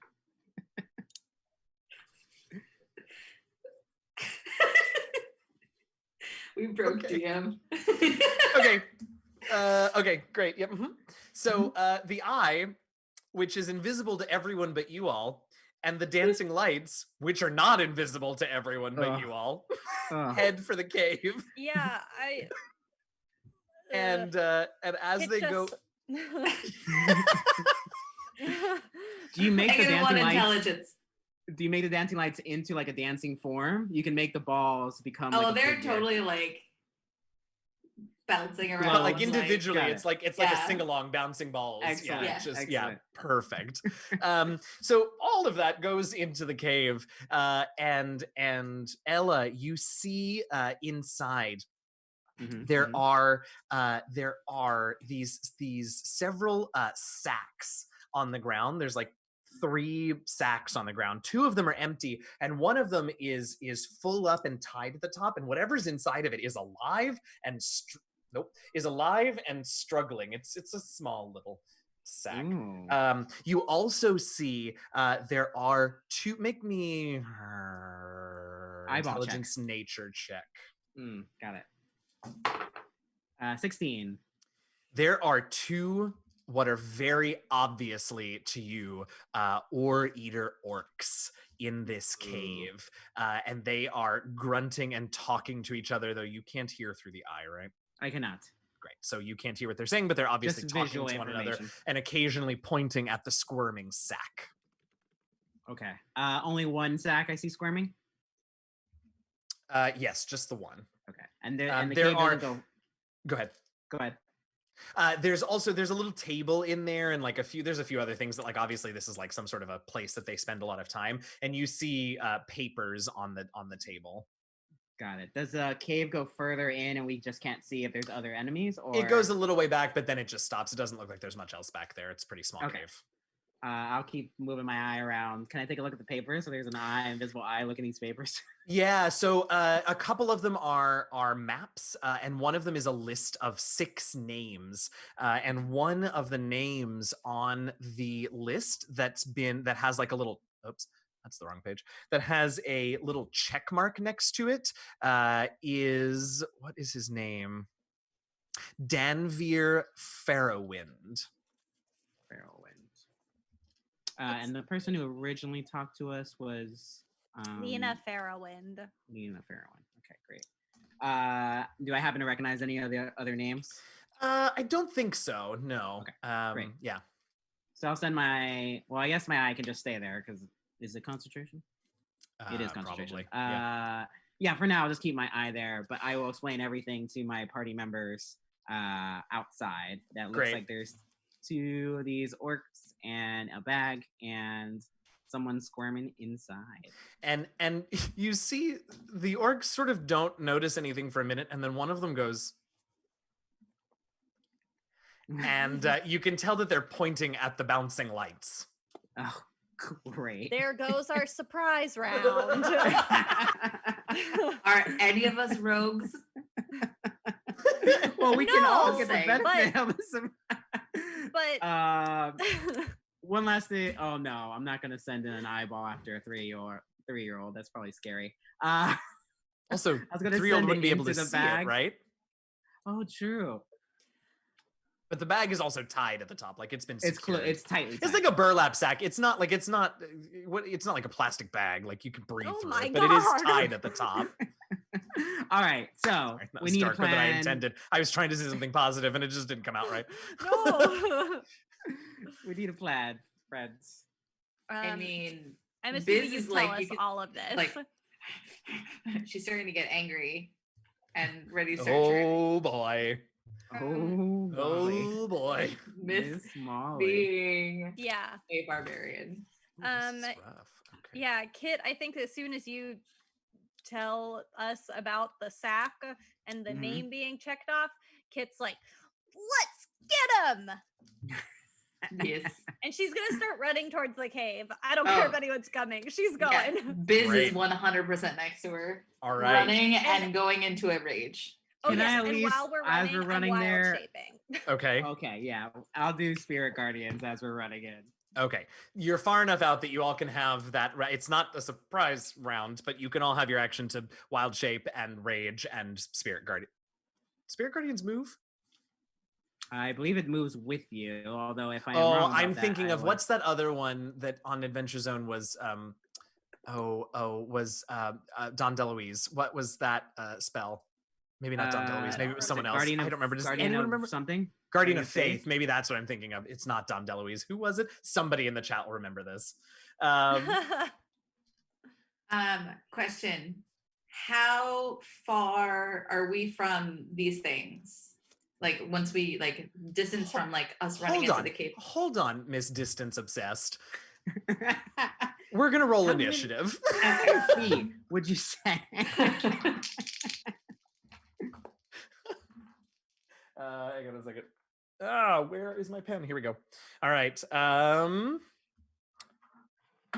Ella, what'd you get? 20, and I have a question once we're done with this. Okay. Bizdira, Also a 20. who wants to go first? I'll let the barbarian go Okay. first. And Kit? 18. 18. Okay. Yes. Kit and the orcs go on 16, so there you go. Nice. Okay. Bizdira, what was your question? So we'll start where you are at the mouth of the cave. They are aware of you because dancing lights, and so you're within a move of them when we start. Does that answer your question? They're a move from me? Okay. Yeah. But hold on, because Ella also has a question. Yeah. My question is, so we know these things are full of ore. Does that they're not Fae themselves though, right? They're No. These ore eater orcs are they do not have ore in their blood. They like to hunt ore rich creatures, and they have all kinds of rituals and not exactly magic, but they have ways of consuming ore from creatures.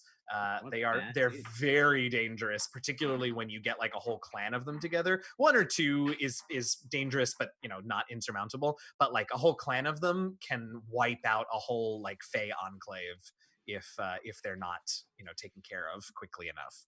Got it. Thank you. Kit, you look so sad. These things eat babies and fairies. No, they eat the magic out of babies and fairies.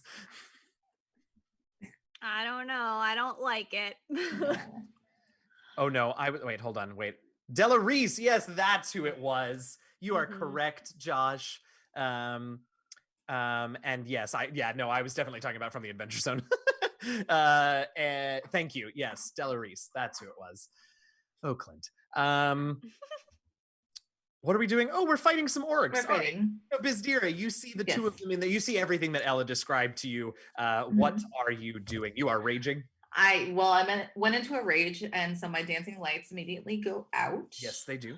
But she's going to run up to, let's say the one. One of the orcs is like, oh, those are pretty. No, they definitely wouldn't say that. I should ask, do any of you speak Sylvan? I actually want to say yes, and I didn't write it down because I didn't think it was going to be useful. We all speak Draconic, but I speak Sylvan. That's hilarious. You all speak Draconic. And Kit, you obviously speak Druidic, right? Yes, Druidic and great. Aquan. Great. Fantastic. All right, so Bizdira, you are up. So Bizdira's going to go up to the one closest to her and swing the battle axe twice. My dice have decided they don't like me. So a 9 and a 15. Actually neither of those hit. Ooh. Uh-oh. Yeah, neither of those hit. These orcs are well armored and have shields, so neither of those hit. Bizdira's going to get very upset, but as a bonus action, she's going to use her inspiring roar. And can I retcon to do that before I run away? Do what? Retcon to do it's inspiring roar before I run away from Kit and Ella. Is it an action or a bonus action? It's a bonus action. Then yes. Okay. So I'm going to do that, and they each have advantage on an attack roll or saving throw on their next turn. All right. So Bizdira runs in and starts swinging, but these orcs are not messing around, and they block her swings with their shield. Ella, you are up. Kit's on deck. All right. Ella will get to Biz is right next to them, right? Yes. All right. Ella will get to within 5 feet of Bizdira, so not adjacent to them, but just adjacent to Biz, so that everything's within the Spirit Guardian radius. Okay. If you're wondering. And then she will cast. Let's see what makes the most sense at the moment. Should have known this. Mm-hmm. 6 seconds, right? That's what you always say. That's right. She'll cast Sanctuary on herself. Okay. Ella will cast Sanctuary. Oh, right. Sanctuary. Spirit Guardians is not concentration, but Guardian of Faith, I think, is. I get them mixed up so often.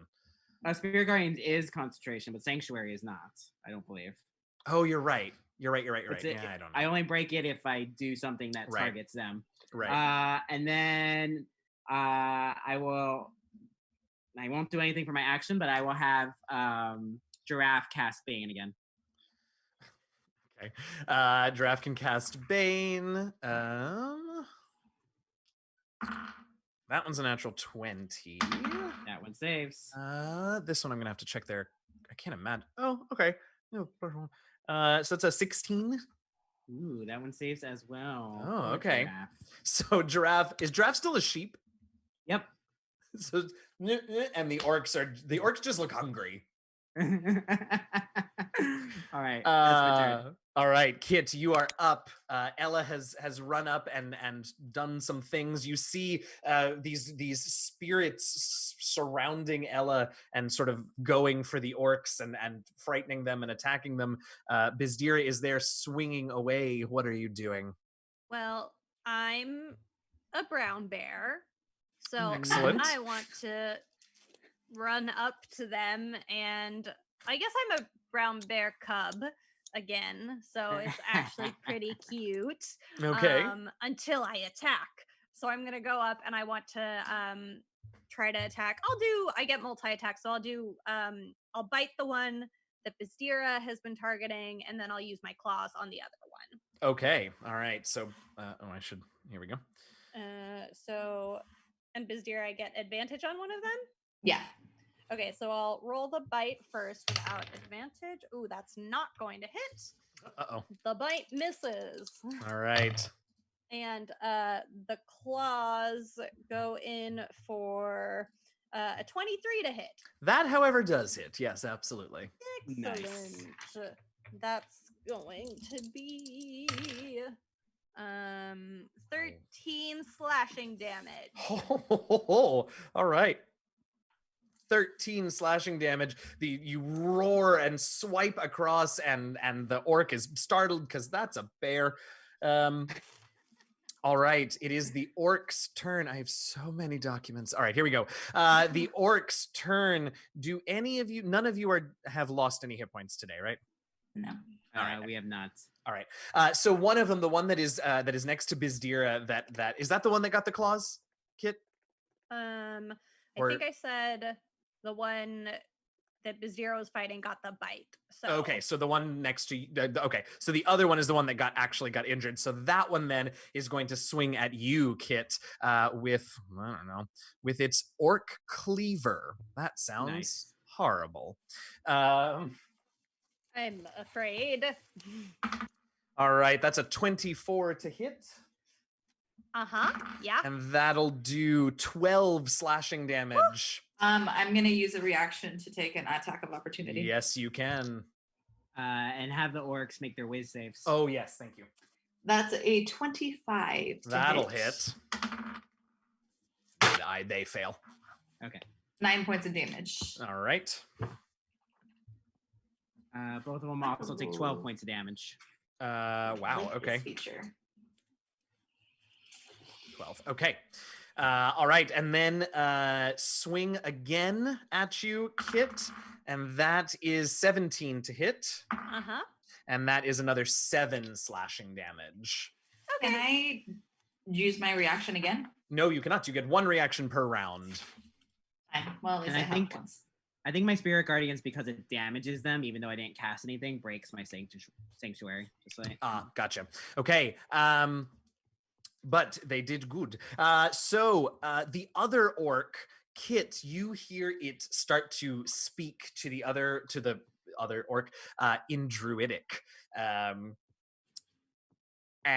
the orc says, "We can't take the babies, but can we have some of theirs?"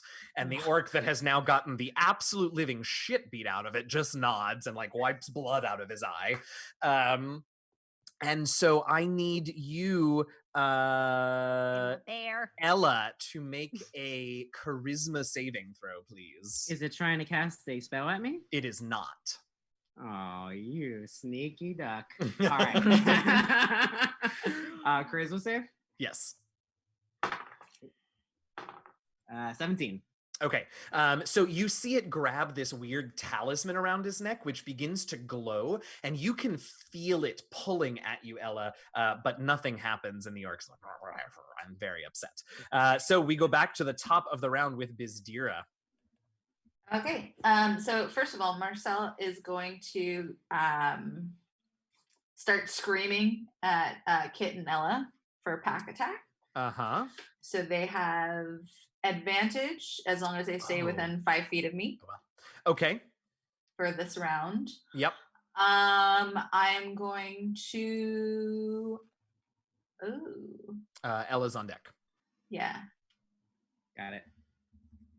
Actually, 6 seconds. he's not friends. going to need to do. I know that. I actually have angered assist, so I'm going to spend one of my own ore and do that because there is Okay. no time frame on that. So everybody has advantage as long as they stay within 5 feet of me, and I'm going to double attack. Ooh. Well, now wait a minute. It doesn't take your action to do that if you're using one of your own Ur powers. It doesn't say on my sheets. I would have written down action. Let's see. Barbarian. You know what? We're gonna say that it does take your action because that's a pretty powerful thing to do. Oh, it says at any point while raging. Oh, all right. Well, there you go. There you go. Haha. Any point. I beat you. 17. Definitely not a and- competition. It's my least favorite thing to hear when playing D&D. 17 and 26 to hit. All right. Yes, both of those hit. And Any. that is 19 points of damage. All right. All right. Oops. Nope. There we go. Okay.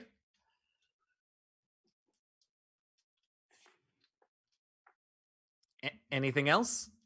No, that's it. Okay. Okay, great. All right. Ella. Bonus action, I'll do spiritual weapon. Action, I'll do Toll the Dead. Does the advantage transfer to the spiritual weapon? You're making the attack roll, so sure. Yeah. Okay, great. That is a 19. That hits. All right, and spiritual weapon is just Wisdom save was a 17. okay. So no damage on Toll the Dead. All right. And then I'll give you the damage in a second if you want to go on. All right. So while you all are focused in on taking down these orcs, you have forgotten the scarecrows. And Ella, you just hear something come up behind you, and you turn around and Turn around. 11 points of damage. You're the worst. 11. Okay. Yep. Numbers. There we go. You turn around and there are 2 scarecrows standing right behind you, slashing at you with their twiggy claws. That's a 17 and an 18 to hit. I will do shield, so neither hits. All right. And then a 19. I'm just rolling one more every time. 19 and a 21 to hit. My AC is 22 with shield. All so right. none of them So hits. none of those hit. So Kit, we are up to you.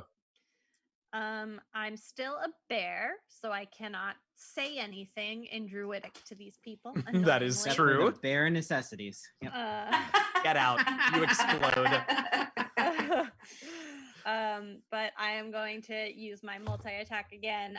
I'm going to once again try to bite one of them and claw the other one, and I'll do it in the same deal that I did last time. All righty.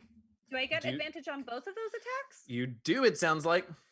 Oh, can I have Scarecrow wisdom saves if they attacked me? Because they must have gotten within my range. That's a natural 20, and what's their wisdom? Oh, it's just a 0, so that's an 18. No, sorry, 7. All right. Yeah, 18. So both of them take half. 1, 1, and 5. So 3 damage. Okay. They don't have a ton of hit points.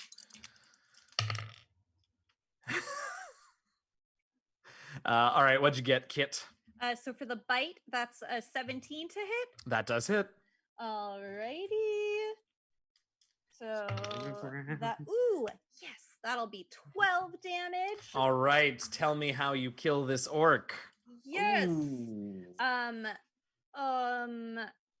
I bite into its neck and I get a nice juicy vein and the blood spurts everywhere. It's gross and God's above. baby Kit is actually pretty upset by it. But also they were gonna steal my magic and my friend's Absolutely. magic. So Absolutely. Adventure Babies is rated R just because of the gore, right? Truly. Is that- is Yeah. that- Truly. Oh, bless. All right, and the other attack? And the other attack is definitely going to hit because that's a 24. That'll do. That's gonna be not so good. That's a 9 damage. All right. Not quite on that one. All right. Next up is, who is that, Kit? Oh, it's the orcs. All right. This orc is bound and determined, so it is going to grab its talisman once again, and this time, well, it doesn't like that it didn't work on Ella, so Bizdira, make me a charisma saving throw, please. Always say when you get a chance. Oh. That's a 2. That's a 9. Does it have to attack, or what's the deal? Just on its when turn. it starts its turn, Great. or Okay, it fine. enters into Got range. it. Bizdira, what'd you get? 9. All right, you feel this talisman pulling at you, but unlike with Ella, who was able to sort of hold off, you feel some of your magic and some of your life essence being pulled into it, and you lose 3 ur. Oh, holy bananas. 12 damage. 12, you said? Yeah. He looks rough, but now you can see that as the orc is suffused with your ore, where are my dice? You can see that it's sort of oh wow, 9, 9, and 8. It sturdies him, and you see some of his wounds begin to heal. No. I do not like this feature. Wow. Next up is Bizdira. Great. Fight. Fight. No flight. Just fight. No flight, That's just right. fight. That's right. Yeah, that's the That one should thing. be a t-shirt. Yeah, right. The one thing I love barbarians. I miss having like a bunch of attacks. Actually, I'm gonna recklessly attack because I'm angry. All right.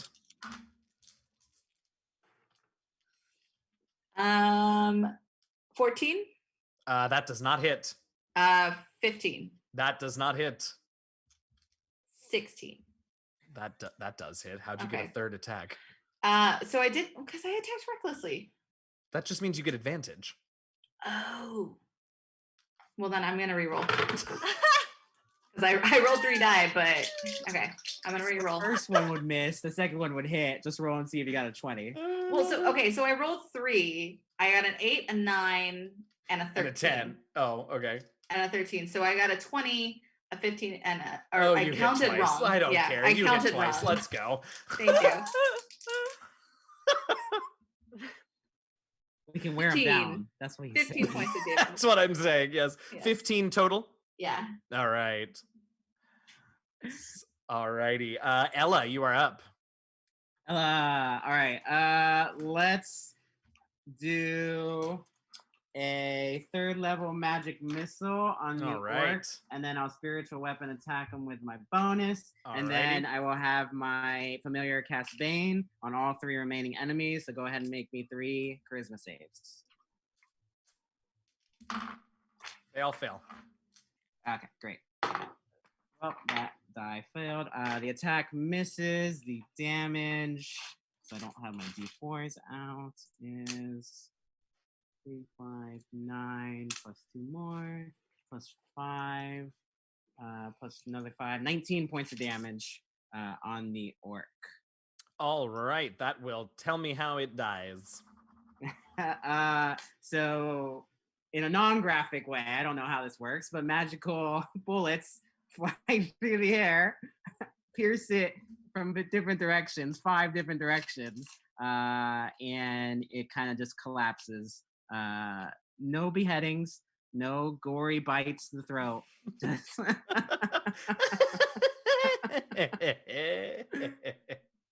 All right, that is what happens. And as that last orc falls, that talisman that it had around its neck shatters, and the scarecrows slump to the ground inanimate as well. Nice. Oh, Silly hell yeah. gooses. Cool. I'm gonna run down to the bag and open it. Yep, and there's little baby Freewind or whatever his name is. God, why am I so bad at names? Farrowwind. Sure. Farrowwind. Can I pick Thank up God the I have amulet you of all. controlling skeleton or scarecrows? I mean, it That's what it shattered, is. but sure, Oh. you can pick up the pieces if you want. Oh my God. What about the other one? The other orc's talisman? Is He didn't seem to that- have one. Oh, okay. Just the one. Yeah. I'm gonna Um, try and meld it. I want to be a person again so I don't scare the baby. That feels reasonable. Aw. All right. So you have the The baby, package. the baby It's like we have the Farrowwind. package. You have the Yes. package. You can go back to Flick, who is waiting patiently at the front of the inn, having a little chat with Oxford. Unfortunately, No unlike you, idea Kit. any of this happened. Nope. And unfortunately, unlike you, Kit, Oxford does not understand Flick, so he's just talking at Oxford. And you can make your way back to Rivers Hollow, and Lena is overjoyed to see her baby brother, and then is like, "Oh, well, we should probably take him home. Mom and Dad are gonna be worried that we're both gone." We'll say, Potentially. "No, we left a note." Oh, great. Yeah, absolutely, you did. Yeah, we Um, did. And Corbin offers to get an escort to take baby Farrowwind back. Lena begs to stay because she obviously has, if she was able to find Rivers Hollow, so she obviously has magical abilities that she's growing into, and eventually Corbin and the rest of the council here in Rivers Hollow agree to let her stay, but she needs to go back and talk to Mom and Dad first. We probably also tell Corbin / any adults, if there are adults, about the list of other Adults. people. Who were Yeah, and I targets, imagine just you in brought them case. with you, and Corbin tells you that this is worse than he had feared when he heard about the orc eater. The ore eater orcs coming down from the north. It seems that they are seeking out ore-laden human children, because obviously if Lena has the ability, then her brother probably will too. And so perhaps you all should seek out these other children across the lands and save them from a similar fate. And that is where we're going to finish for this evening, for this week, for this con, for this, I don't know, for this. Hey, that was fun. Thank you so much, you all. I'm so sorry we lost out on Alex and Flick, but thank the three of you so much for being here. Hope you enjoyed. Thank you everybody who hung out and was watching and was active in chat and hanging out with us. We're a fair bit ahead of schedule, it appears. So here's what we're gonna do. We're gonna go around and introduce ourselves one more time, let you know who we are, where you can find us on the interwebs if that's a thing you would like to share, and one of your favored moments from tonight. Asking for favorite things stresses me out, so not your absolute favorite, but one of your favored moments from this evening's game. Does it have to be someone else's character? No. Oh. Okay, selfish. Let's start with you. All right. So my name is Robert Huff. I believe I can be found on Twitter that I never use at Robert. Nope, Huff. at Huff Robert. Huff Robert. Yep. That's me. I don't use it much, so in actuality, you can probably reach out to me or have communication with me through everywhere where you can find The Last Refuge, which DM Jazzy Hands will talk about at the end of the show. Story consultant for people who are wondering if I was a real person. Surprise. Real person. We have gotten that question. I'm a real boy. We have gotten that question before. Yeah, and this was a lot of fun. My favorite moment from tonight. A favorite not moment. A favorite moment from tonight.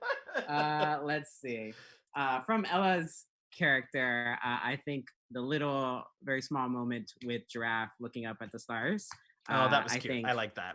Yeah, I think if the campaign potentially, and it will proceed in the future, possibly at cons, if that proceeds, that will be a very interesting dynamic. Yeah, for sure. I am excited to explore that opportunity. I love it. Lydia. Lydia. I can be found on Twitter at Mr. Pipsqueak. Much like Robert, I'm very rarely on it, but if you send me a follow, if you send me a message, I check it maybe once or twice a month or so. I'm putting links to all these folks' Twitters in the chat, but Alex is the only one who's on Twitter with any regularity, so yeah, so that's fun. I really had fun with watching Kit play a 6-year-old. Yeah, same. Hard same. Hard same. Very, very well done.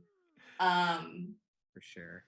I don't know. I there's like a couple different moments, not always in gameplay. I like to comment in the chat about here, eat my nuts. Amazing. All right. Oh, Made me laugh. no. This is why I don't look at the chat. It was great. This is It was right, that's right. fantastic. Made me I so love it. happy. I love it. But yeah, I like baby Bizdira because I feel like she's just that little shit of a kid that like nobody can get through to, and she's just like, I'm gonna do what I want. So, and she's just like a so brat. Bizdira. Yeah. Excellent. Karin. I'm Karin. I play grown-up Kit on The Last Refuge. You could find me on Twitter if you so desired at KCNILO. I don't post a lot, but if you tweet at me or DM me, I'll definitely respond. One of my favored moments from tonight was definitely watching Bizdira flirt with Corbin. Oh my god, yes. Amazing. Best thing ever. Yes. That was so much fun. I will say for Alex, Alex normally plays grown-up Flick on our show, The Last Refuge. You can find him on Twitter at a Temple Ward. That is his middle name, but I think it's hilarious because he loves playing clerics, and all of his usernames are a Temple Ward, which makes me laugh. So you can find him on Twitter there. And I am Eugenio, also known as your friendly neighborhood dungeon master, DM Jazzy Hands. You can find me on Twitter at DM Jazzy Hands. You can, of course, also find our show, The Last Refuge, wherever podcasts are downloaded from. And you can follow us on, we would appreciate it if you followed us on Twitter at, wait, I'm trying to type and talk at the same time, Refuge. At DND Last Refuge on Twitter and Instagram. We release brand new episodes every single Wednesday. We are going strong. We are about to, this is things that no one knows yet, but all of you who are here get a special sneak preview. So next week, we have an exciting episode. We've just finished out a very epic combat this week, and next week we get a little bit of a talk episode. And then for probably like 8 weeks after that, we're going to have a series of episodes with a lot of really, really awesome guests from the tabletop role-playing community. I'm super excited. We have awesome people. We have Nick Figueroa from the Taking Initiative podcast, who you all saw earlier during Perception Check. Who else are we having in these first weeks? We're having Celeste Konowich, the DM for the Venture Maidens. We are having TK Johnson, who's the Dungeon Master for Tales from the Mists, which is a D&D live streaming show on the official Wizards of the Coast D&D channel. They will be some of our very first guests, and it's going to be really awesome, and I'm super excited to share those episodes with you. They've been a ton of fun. As for me, you can follow me on Twitter and find out where I am on Wednesday nights. You can find me on the Little Red Dots Twitch channel playing a game of Overlight. On Thursday nights, you can find me on Wandering DM's channel playing a game of Dragon Age. And this coming Tuesday is the finale of our game of Call of Cthulhu on the Venture Maidens channel. So you can find me there one more time this Tuesday for the exciting finale of that. That is, I think, all we've got right now. You know what? Actually, I want to, since we've got a little bit of time, I want to do a proper thank you to all the people that I should be thanking. So we do have a Patreon, and I want to thank some of our patrons who have made a lot of the things that we're able to do for you possible. So hold on and let me pull up my normal show outro so I can thank them and not forget them. Oh, come on, don't be slow. All right, here we go. So I want to thank, where we go, our honorary party members on Patreon: Tanya, Sir Mox the Magnificent, Matthew Allen, and Shimmy Gangot.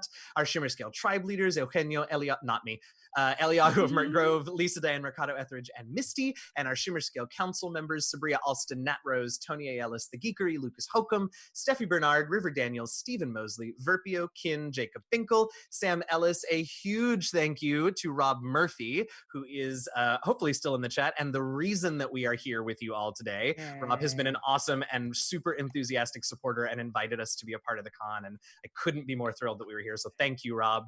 Aaron Stevens and Thomas Charles. I also want to say a huge thank you to Rich and Courtney and everybody else involved in the Long Island Tabletop Expo for inviting us, and then for putting together what could not have been easy in terms of logistics, this virtual con for the weekend. Super hope that you all all have been enjoying everything that they've got going. It's been really great when I've been able to pop my head in. And, you know, what a great chance for us in this community to get together and play some games and watch some games when we are all trying our best to stay at home and stay safe and stay healthy. So thank you for that. I think that's all the thanks for now. We are able to join us. Oh, thanks, Rogue. We super appreciate it. We're early. I don't know. Does anyone have anything that you would like to say or thank before we go? Are there any quick questions in the chat? I feel bad because we have a lot of time left, but like also we want to break. That's fine too. We're definitely not going to fill the whole hour and 15 minutes that we have remaining. But if anybody's got a question, or if any of you want to say anything, talk for an hour. No, absolutely not. Oh, I should also mention a huge thank you. I know we could. I should also say a huge thank you to Renegade Game Studios. You all should check them out. Hopefully this Wordlings book will be released in the fall. This is an early review copy. I don't know. You can message me on Twitter or something if you want my review. But for now, just know that like it's coming out. You should keep your eyes out for it because it's pretty cool. Yeah. I'll give chat a moment in case there's anything to chat about. Anything from you all? I had fun. I really wish that this, you know, everything world didn't go to hell. I'm very much looking forward to coming out to New York and coming to my first tabletop gaming con. Well, no, not really. I went to Gamer X. That's right. That's right. In New York a couple of years back, but I have not been able to make very many cons, and I was looking forward to meeting everybody and seeing everybody in person. We're gonna work on it. We, you know, hopefully things will sort themselves out. We'll be able to do some more cons in the future. I know that we have an invite to a few cons, either much later this year, or some of them have postponed to next year. But we will be excited to hopefully see all of you there. Yeah. All right. Well, it looks like unless any of you have anything else, one more time, thank you so much. I'm not gonna verbally tap dance anymore, but we super appreciate you all being here. Stick around for all the content. There are still hours left in this this weekend virtual con. Oh, hi, Rich. What's up next for folks? What should they look forward to? So tonight, after you, there will be Little C will be coming back on to give a wrap up of Saturday. Talk about what went well, the games that were played. I'd like to thank you guys for coming on. It was excellent, a lot of fun. Thanks. I'm kind of glad my mic was off several times, so it was a lot of fun. I enjoyed it. Oh, good. Thank you for having us. We loved it. Yeah. All right. So stick around for the wrap up of everything that's gone on today. That sounds fantastic. Yep. And you know, stay safe, stay healthy, stay home, and from all of us at Last Refuge, happy gaming, y'all. Absolutely. And if you guys are going to keep the baby campaign as a separate campaign, you're welcome to come back and stream it at any time. Oh, well, now look what you've done. Now I have to write because I really thought it was really good. So I thought it was super fun. We'll definitely keep it around. We got to see how we're gonna use it, but it'll definitely stick around. We can't not have that baby Flick voice anymore. Yeah. No. We didn't get enough of it. We got to do it again. That's right. That's right. From the top. Excellent. Thank you very much, guys. Yeah. Thanks, everybody. Have a great night. Thank you. You too.